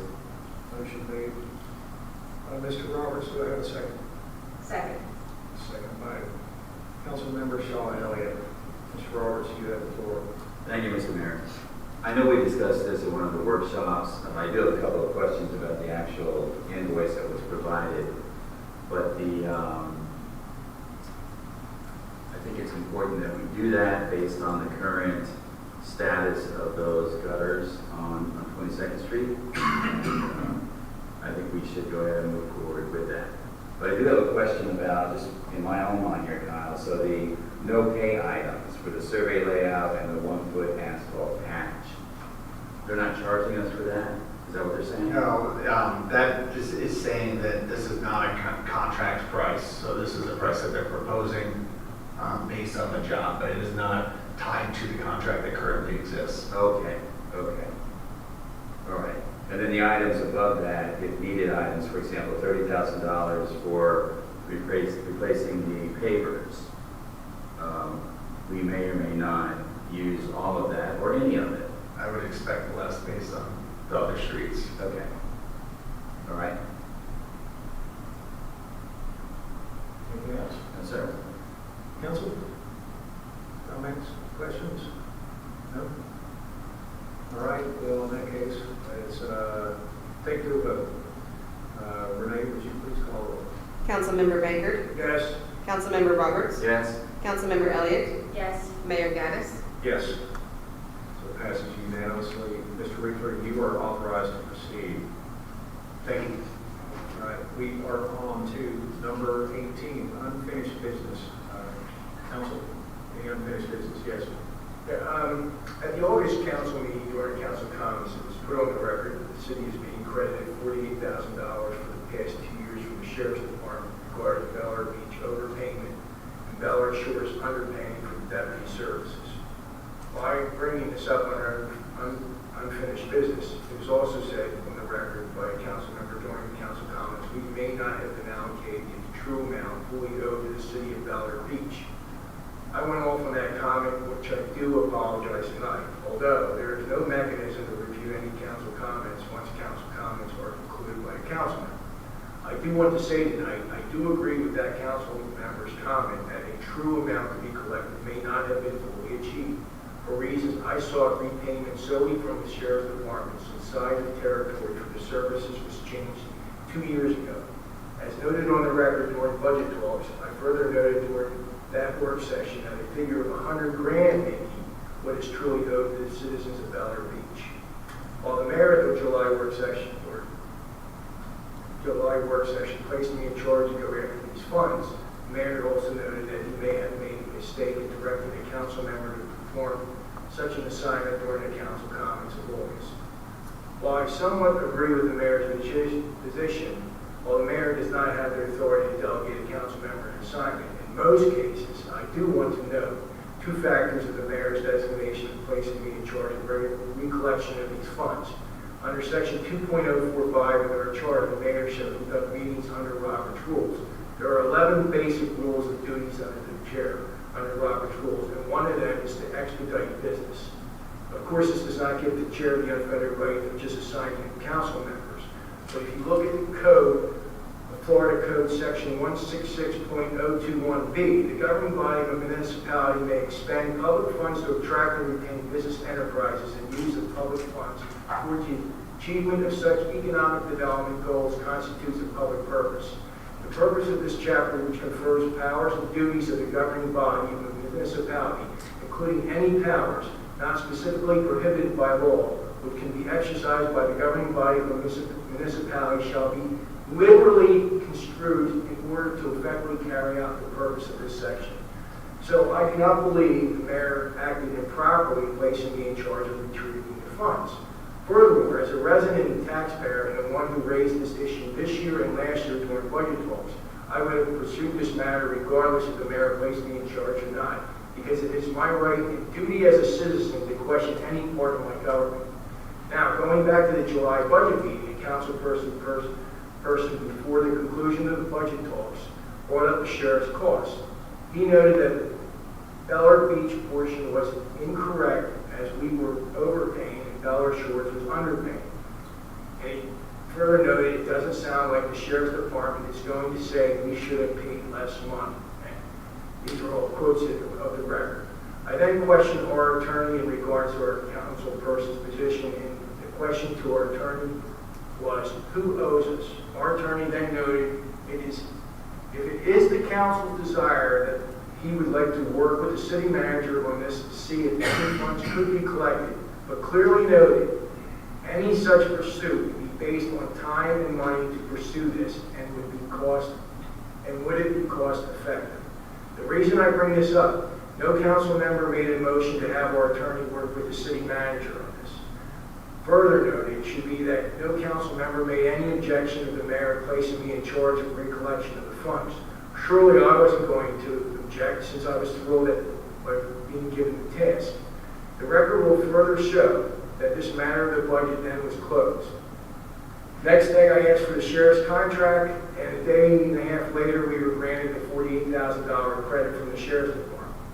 Now, while I was looking over the sheriff's contract, I want to note number 12 of the agreement. Tonight it's changed to 13 regarding fines. It says, all fines or other monetary fees or penalties rendered in any court as a result of charges made by the sheriff for offenses occurring within the city shall be distributed as provided by general law and the rules of the court. To the point of the matter, the only parking lots found in the town of Bel Air Shores are the 3 lots, 6th, 12th, and 19th Street, given to the landowners. So noted beneficiaries east of Gulf Boulevard, which is Bel Air Beach.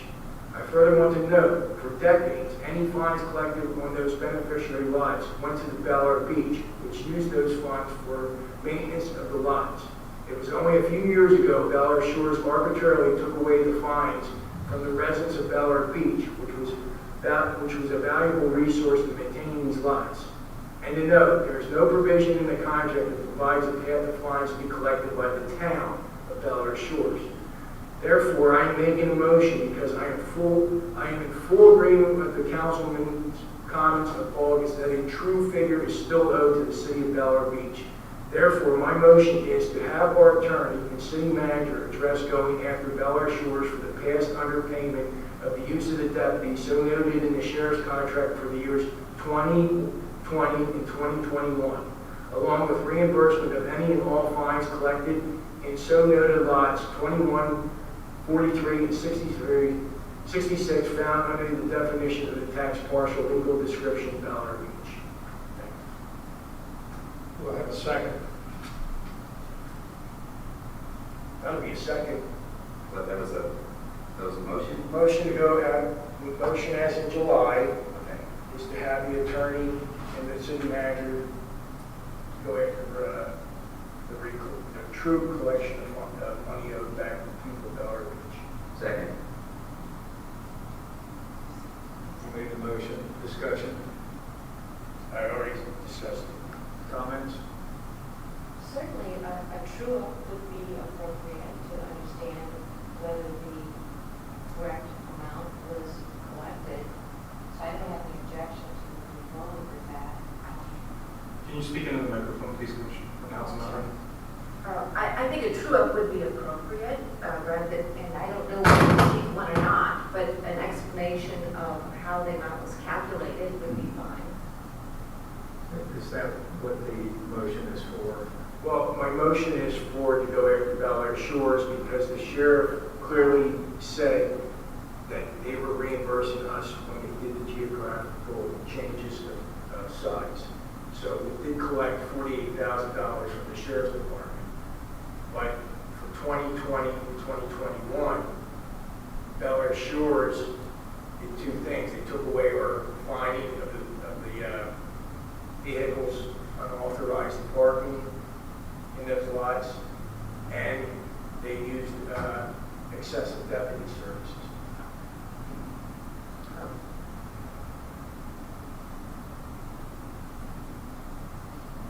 The sheriff's department is reimbursing us, and I believe in full. But You're wanting to proceed against Bel Air Shore. as the council person noted in the budget talks of July, that he didn't believe that we were going to collect anything from the sheriff's department.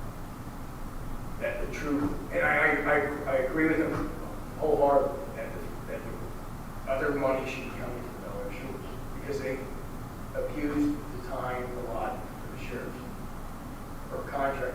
Plus, number 12 of the contract doesn't give them the right to collect the funds. They've been collecting.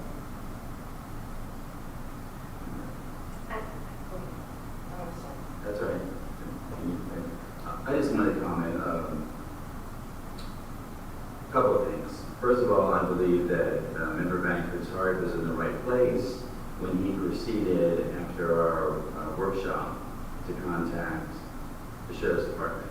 What I had commented on at the, I guess, most recent meeting that we had, and I appreciate Member Banker's, I guess, apology for how he reacted.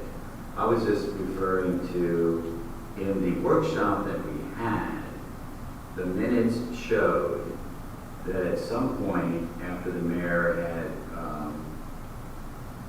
agreed to have Member Banker move forward in discussions with the contract with the Sheriff's Department, it then said after that, that the city manager would meet with Mr. Moore to put together and look at things to make sure we went forward properly.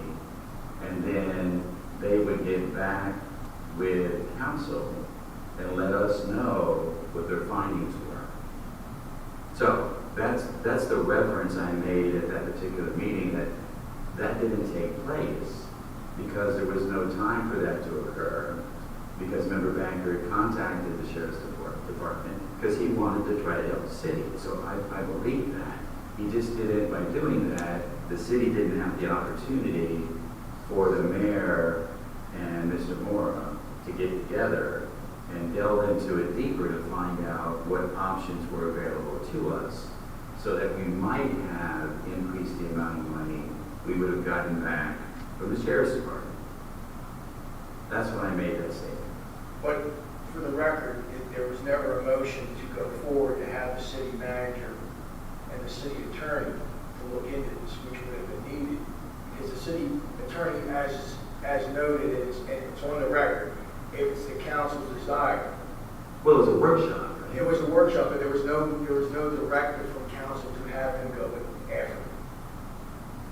I don't know that we need the formality of a motion for that. I mean, it's certainly within his responsibilities as city manager to try to pursue any collections or He investigate. made the recommendation, but I'm saying there's no councilman person that said, I agree with that. You just can't, the city attorney, and correct me if I'm wrong, just can't on his own accord say, okay, I'm going to look into this matter, which isn't part of his retainer. The city manager can certainly bring him in on anything. Sure, he can, of council's desire. That's what the charter says. So I'm wondering if this is more of an accounting issue before it becomes a legal issue, because I would like to see on paper exactly why you feel that another community that just so happens to be riding on the same contract that we are, they owe us money. Well, like I said, in number 12 of the contract, which is now number 13 of the past 4 years, fines are supposed to be collected by the city. It doesn't say anything about the town. Bel Air Shores has no park facilities except for our lots that are leased to the landowners of Bel Air Beach. Arbitrarily, they just took on their own accord and says, okay, we're now going to write tickets and we're going to tell the deputy he's not allowed to write tickets for Bel Air Beach anymore. We used to collect those revenues, as the city manager said. We did get that revenue from city or citation ordinances violations.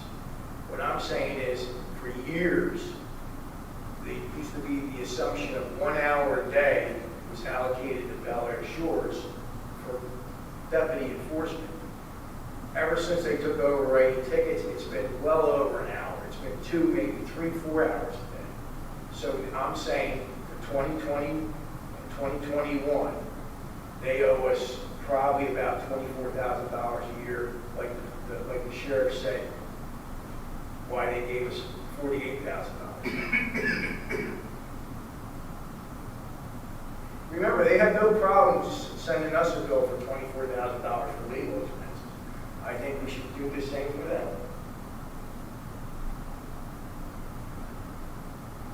Clearly, they abused the system. Clearly, they are continuing to abuse the system. Any other discussion on this topic before a vote? It seems like this could be dealt with informally. Can you please speak into the microphone? I'm so sorry, I'm looking at everybody. It seems as though this could be dealt with informally. I certainly support if we feel that we're owed money, if we feel that someone is inappropriately collecting fines when we should be the ones that are collecting it. You know, I'm happy to look into that.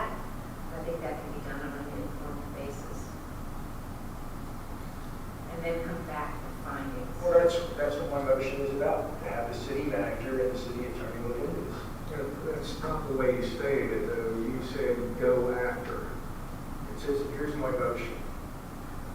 There is to have our attorney and city manager address going after Bel-Air Shores for past underpayment of the use of the deputy so noted in the sheriff contract for years 2020 and 2021, along with reimbursement of any and all fines collected in so noted lots 21, 43, and 66 found under the definition of tax partial legal description of Bel-Air Beach.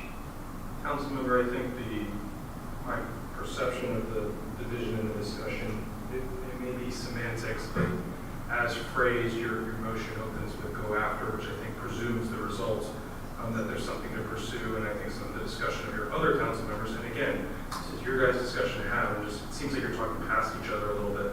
I think Member Baker, what they're hearing and go after is sort of presuming the results of and action shall be taken, whereas some of your fellow council members are expressing can we investigate and then determine whether a go after is the appropriate action.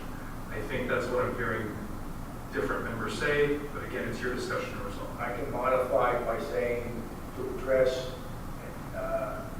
Bel-Air Shores for past underpayment of the use of the deputies. Well, the motion's already been seconded. It's on the floor right now.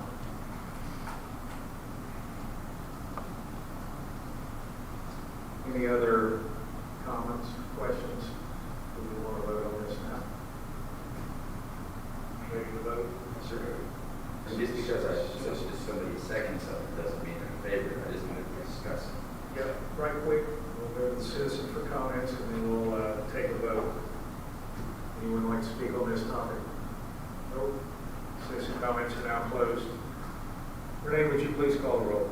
Councilmember Baker? Yes. Councilmember Roberts? No. Councilmember Elliott? No. And Mayor Gaddis. No. So the motion dies. All right, more unfinished business. Any council? Anyone? I have something that I'm not quite sure procedurally how this is done, but I can suggest at least an item for a work session, and that is to review again the issue of filling an additional seat on the council. I think all of us here completely support a democratic process.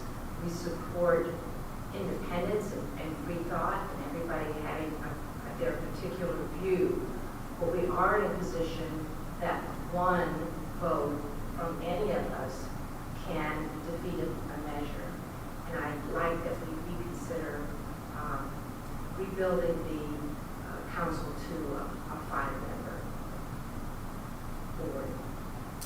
Okay, well, I'm glad you brought that up because I was going to address it anyway. Basically, we're having problems reaching a quorum. We've had this meeting is 2 weeks overdue. The council meeting next month will be a week late from when it's supposed to be. I agree with Councilmember Elliott that we should consider adding a 5th council member. But before I go any further, I'd like to thank all of you for actually being here and serving on the council. Each of you go the extra mile for Bel-Air Beach. And though we may not always agree, I still believe we make a great team. I also realize that sometimes we encounter unavoidable conflicts, and that is okay. Life happens. So occasionally we're going to have to miss a meeting. Unfortunately, it prevents, or at least it delays, city business from being conducted in a timely manner. So we are in a bit of a pickle. Part of that is on me, but the reason why that happened was I stated before that I didn't just want to put 3 people that we really didn't know that well on the council just to fill seats, especially whenever we have elected officials here on this council. So today, I'm asking the council to resume accepting applications to add a 5th council member to be selected at our October regular meeting. And for those that have already applied, Renee, I'd like for you to reach out to each of them if the council agrees, and see if they're still interested as being a possible candidate and would like to be considered again. I would also like to give those who were once concerned with Form 6 the opportunity to apply now that it is no longer required. I think that they may not even be aware that as it stands right now, it's on hold indefinitely until the courts figure it all out. So that I think it's possible that we may have more people to choose from. And I don't think it's necessary to go to 7. I would think 5 is what we need to make this council to fill the missing piece. So my question is to the council, what are your thoughts about opening up the application process, and then let's elect a 5th council member on October the 14th? Yes. I'm in favor of that. I actually have had a couple of conversations with previous council members that I was confident the main reason that they had left the council was because of the Form 6. And now that I explained to them the current status of the Form 6 versus Form 1, they showed an interest. So I would like to comment on that. I don't, first off, I can say that I haven't really, anyone that left because of Form 6, I hated to see them leave. However, Form 6 could always come back again. And this seat that we would be filling is, it would be occupied until 2026. So we've got 2 years, and the court system in the state of Florida have 2 years to decide what they're going to do and whether they're imposing on our privacy is actually legal or not. I haven't heard anything else about it, but here's my point I'm going to make about that. If we brought one of them back in and Form 6 came back, we'd be right back where we are now. Also, there are people that actually did complete Form 6 all throughout the county, and they just did it because they realized that this is what I have to do to do the job. So not going to hold it against them, but I am personally, I'm against bringing anyone back that resigned strictly for Form 6. So that's my 2 cents on that. very good. Other comments or questions? I agree with you 100%, Mr. Mayor, because Form 6 could be put back into place any day. Okay, and they have the right to resign. The problem I have is the Form 6 has been talked about for about 3 years in the state, and they knew that when they were running, probably passed sooner than later. So I don't have a problem entertaining anybody previous from council that resigned because of Form 6, and the only one I can remember that didn't resign from Form 6 was Linda Livingston, and she noted she was moving out of the area. My biggest question is, do we have a council of 7, or do we have a council of 5? And our attorney has given us, I guess, 2 versions of that. And I would like to know which one we have. I appreciate the inquiry. I have opined most recently that you have a council of 7. I've always said that you are a council of 7 until I consistently stated that if at your full composition until November 2026, you are a council of 7.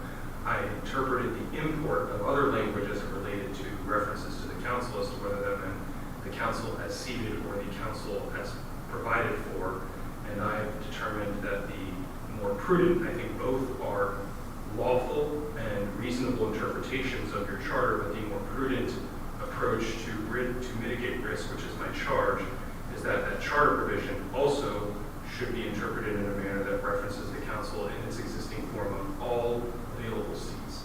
It is always been my guidance since before the charter votes and after, that were you to be of your full composition as provided for in the charter, you are in charge, you are a council of 7. 7 available seats. How you choose. That said, your charter also provides that the role of filling vacancies on the charter, on the council, is the charge and responsibility of the remaining council members.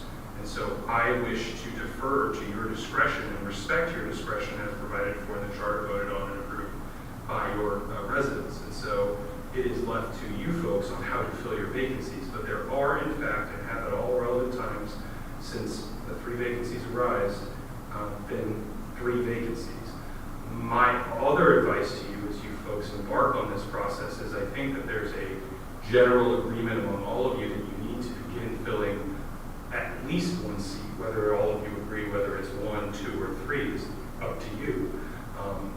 I would suggest that you not get, and again, defer to you in the process, you not get too mired in that. Like, start by filling at least 1, because the at least 1 vacancy is creating problems for you.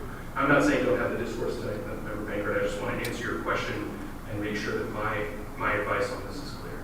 Well, if we have a council of 7, then you would need 4 votes to put a person on. I disagree with that. I've sent emails that your analogy on that. it's not an analogy, it's an analysis, and I appreciate your perspective, but I'm charged with interpreting the code. I work for you folks, but my interpretation of your code, harmonizing language based on the canons of statutory construction, giving every word meaning, and I did not consider this alone. I ran it by other attorneys as well to make sure that I was not reading it in a vacuum, and the consistent interpretation based on the language that says a vacancy shall be filled by a mention. Shall is a compulsory language, shall be filled by a remaining vote of the remaining members of the council, and that's in 2.06C, I believe it is. Yes, it is. And, but if you go prior to 206, okay, it talks about a quorum of 4. That's actually subsequent. It's in 2.07C.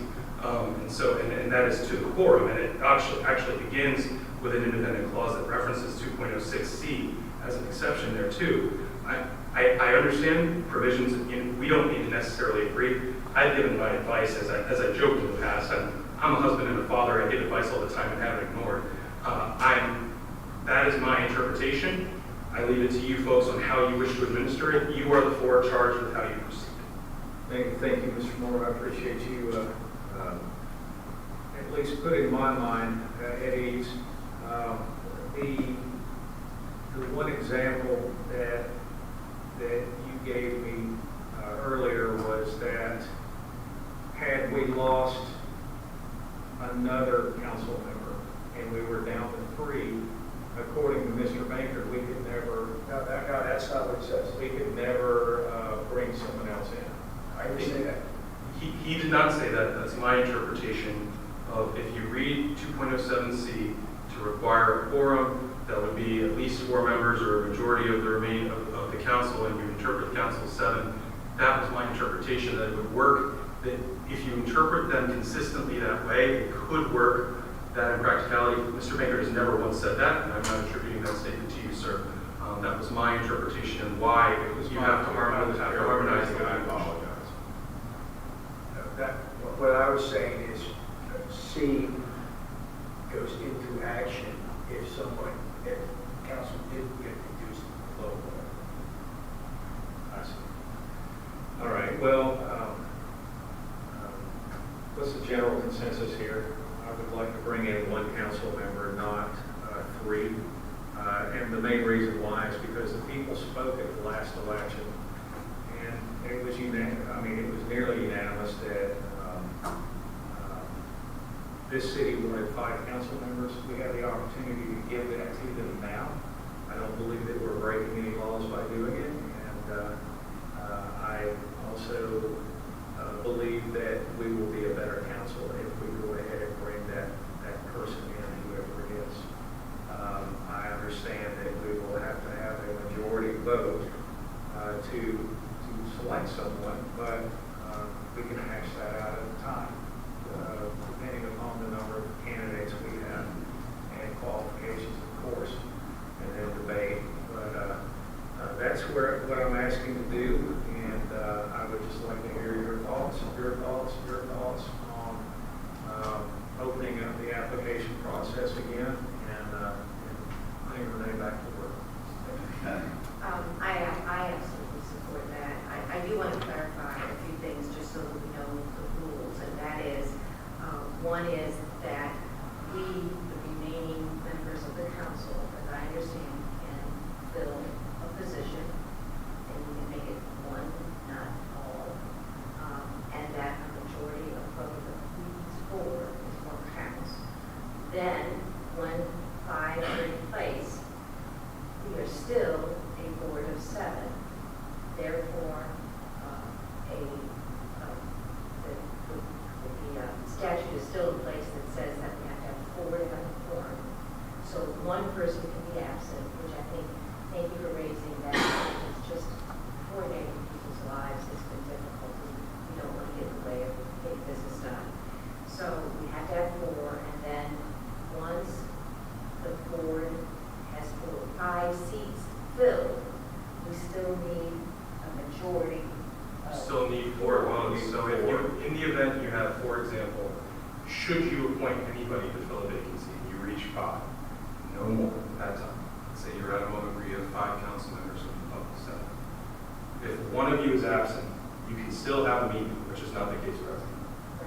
However, once you have that meeting, those 4 people are still going to have to vote unanimously at that point, because you're still going to need 4 for an affirmative act. Because it's a majority of 7. But at least it's not stopping city business in the event that one person is out. So the question at hand is, why would you put 7?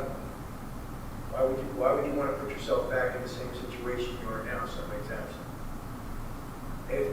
If we had 3 candidates that wanted to be on council, One is because we're going to 5 anyway, so it's somewhat awkward to bring people in and then. but that's not what the quorum states right now, according to the attorney. The quorum at 5 would be 3. I think we're getting a little mired in the fine points of the language, but I think we're setting ourselves up for a suit. That's what I'm worried about. I think Just sounds so ultimately, Well, you know what? You have 2 attorneys here, okay? You had an attorney sitting in your seat, okay? And I'm not an attorney, but I can read. I mean, and I made these remarks last year that I believe the charter amendments could be challenged because they were poorly presented to the voting populace. You had a redundance of people apply for the council jobs, even though Form 6 was in front of them, and this council refused to accept them. I mean, I don't know why we did that. We wouldn't even been in this situation right now. There's a man sitting right there that applied. He could have been up here. There was 2 other people right there. There was a father in the room tonight. His son wanted to be on. We could have had 7 people and go on with the council. So I didn't create this mess.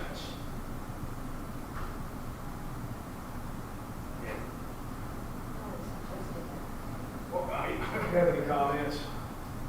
I'm in favor of moving forward to the 5, but I do recall some of the voting that took place, and there was, remember Mankard said, I didn't read this mess, but the way you ended up voting would never have allowed us to move forward with anybody at that point. Well, I guess it could, it would have only required 3, but anyway, it was, at the time, we were not just considering 1 necessarily. I think we were open to going to 7, but nothing moved forward at that particular meeting. But currently, right now, because that's behind us, right now, I would be definitely in favor of advertising for an open position and voting on that. Thank you. Just to refresh Mr. Roberts' memory, okay, all due respect. When the 3 candidates came in, charter amendments weren't changed. Remember, they had to file. we were not filed with the Secretary of State. That was part of the that was part of the issue. So we needed to have 7. Okay, that was on the record. I voted for everyone. All right. Now, 4 months months later, as the charter amendments have been filed, we still need 7. So do you understand how I'm confused? So if we needed 7 in January, but until the charter amendments changed, okay, which have been filed, okay, we only need 5. So now we're being told by our attorney that we need 7. Now, is that not? That's not what he Sorry, said. I We think you're not. need 7, and we need 4 for the quorum. Because our council remains at 7. That's what he said. Yes. Okay, so you see how I'm confused? I've made no representations as to how many seats you folks should fill. I am deferring to you as the charter officers, or as the elected officials whose responsibility is to fill the vacancies. I at no point have opined on whether you should have 5, 6, or 7. It's frankly not my decision to make. My advice to you has simply been about your quorum, about your votes, and again, I maintain at no point have I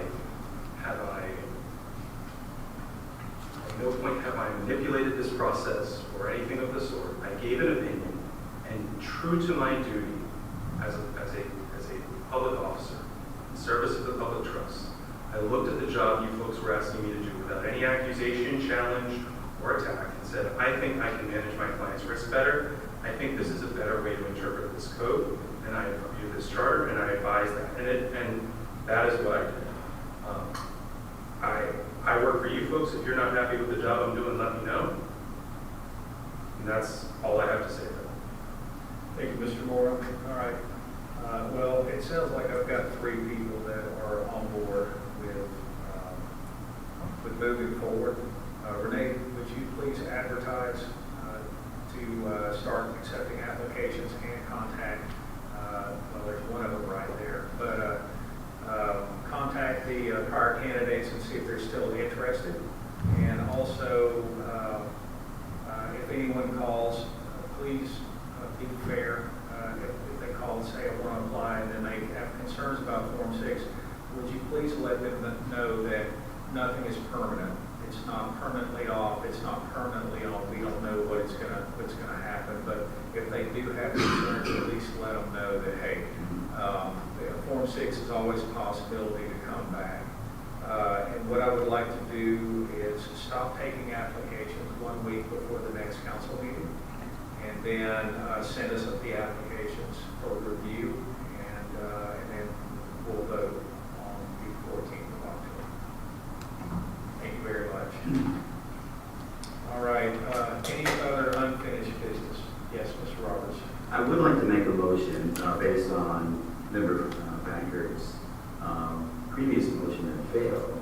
I think it's still a good idea for our city manager and legal counsel. I know they meet many times during the week just to be a topic of discussion.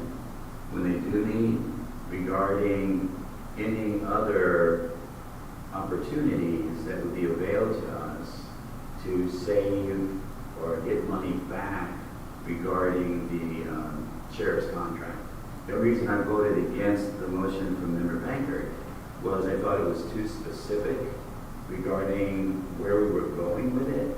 I would just like the city manager and Mr. Moore to, during their weekly discussions, look into other opportunities for our city to get additional funding back. Second, I don't even think that requires a motion, but if you want to go through the process, I think we can just ask, hey, would you look in, do an audit, get some information to determine whether this is something worth pursuing or not. Agreed. And maybe some of the things that Member Banker brought up will come out of that conversation. I have no idea. Would you like to retract your motion? Yes. All right.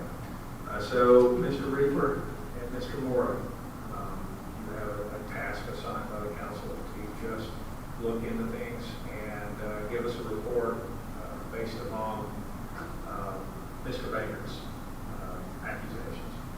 I guess that's the best way to say it. Thank you. Okay, well, thank you. All right, any other unfinished business before we move over to council comments? No, sir. Had enough, huh? All right, this month we begin with Councilmember Banker. My head's still spinning, so I don't fall off. Thank you, Mr. Baker. I was actually not even going to call on you because of your other stuff.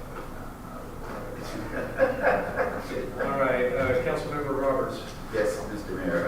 I have been going around and looking at the work that's being done by our contractor on the streets. Basically, when I'm coming from the east side to the west side, I take a right to go to 20th where I live, and I pretty consistently just drive through 14, 15, 16, 17, 18, 19, and then I'm home to see the work that's being done. And overall, I think they're doing a pretty good job. We've had a lot of rain lately, and I take a look at the flow in the new gutters that have been put in, and for the most part, the water is flowing in the direction it's supposed to, at the rate that I think makes sense. A couple of times they've had the little devices in front of the drains, things like that, that of course is not going to let the water get out as quickly as it needs to. So I'm confident that once the construction is completed, and based on what I visualize, the water is going to flow properly, and the citizens are going to be happy. So that's all good. All right, I appreciate that, Mr. Roberts. Councilmember Shaw Elliott. I actually have 3 items to address tonight, so I'll try to be brief. One is tomorrow night is the first night of second night of the Sunset Social. So we encourage all of our citizens to come on by and come to the back porch here and meet your neighbors. And so nothing in particular is scheduled, just an opportunity to come and see folks, bring the kids, bring the dogs, bring games, bring nothing. It's just a nice informal opportunity to meet. I do want to emphasize also that this is a test and that it's only going to be offered for the next 2 months, so please come and show your support. Next thing is that, as anybody may have noticed, there's an election coming up, and I encourage all of our citizens to make sure that you are registered as a voter. If you want to vote by mail or through any other alternative means, watch those deadlines, make sure that you're registered in advance of that. If you want to vote by mail, get it in on time, and you might see me there on the day of the election. I always like going and doing it in person. It's just more fun that way. The last thing I want to mention is something that will be on the ballot, and that is Amendment 2, which would establish as a constitutional right a recognition of the right to hunt and fish. And on its face and in the summary for that amendment, that seems very innocuous and something that all of us would indeed support. I want to offer people to consider some of the issues involving this amendment. One is that we already have a statute that has been in place for a long time that recognizes the right to hunt and fish. And it's not been challenged. There's no effort to try to undo that. So I think that the amendment to the Constitution would be not necessary. But there are 2 elements regarding this amendment that are not apparent. And one is that in addition to recognizing the right to hunt and fish, it includes any traditional means. And so what this means is that things that have been traditional methods of taking game will come back, even though over time they've been found to be inhumane. So things like bear traps, things like gill nets, things like spears, killing by poison, all of those things might be able to come back if we have an amendment that says there's a constitutional right to hunt and fish by traditional means. So I ask you to consider that. And lastly, it also says that hunting and fishing will become the preferred method in the state of Florida for managing wildlife. And that's a huge step. We have all sorts of measures through our agencies to look at scientific measures and other means of controlling wildlife and encouraging and supporting wildlife and supporting good conservation efforts. To say that hunting and fishing becomes the preferred method is way overreach in my view. So I encourage you to look at that. Don't be deterred by the beginning language, because this thing is far broader than the right to hunt and fish. In any event, please get out and vote. Thank you. I don't have any comments, other than thanks to everyone who actually made it to the very end. And if anyone's at home, thank you for watching. With that, I'll entertain a motion to adjourn. Motion. Do I have a second? Second. All in favor? Aye. Any opposed? All right, good night, everyone. Sorry.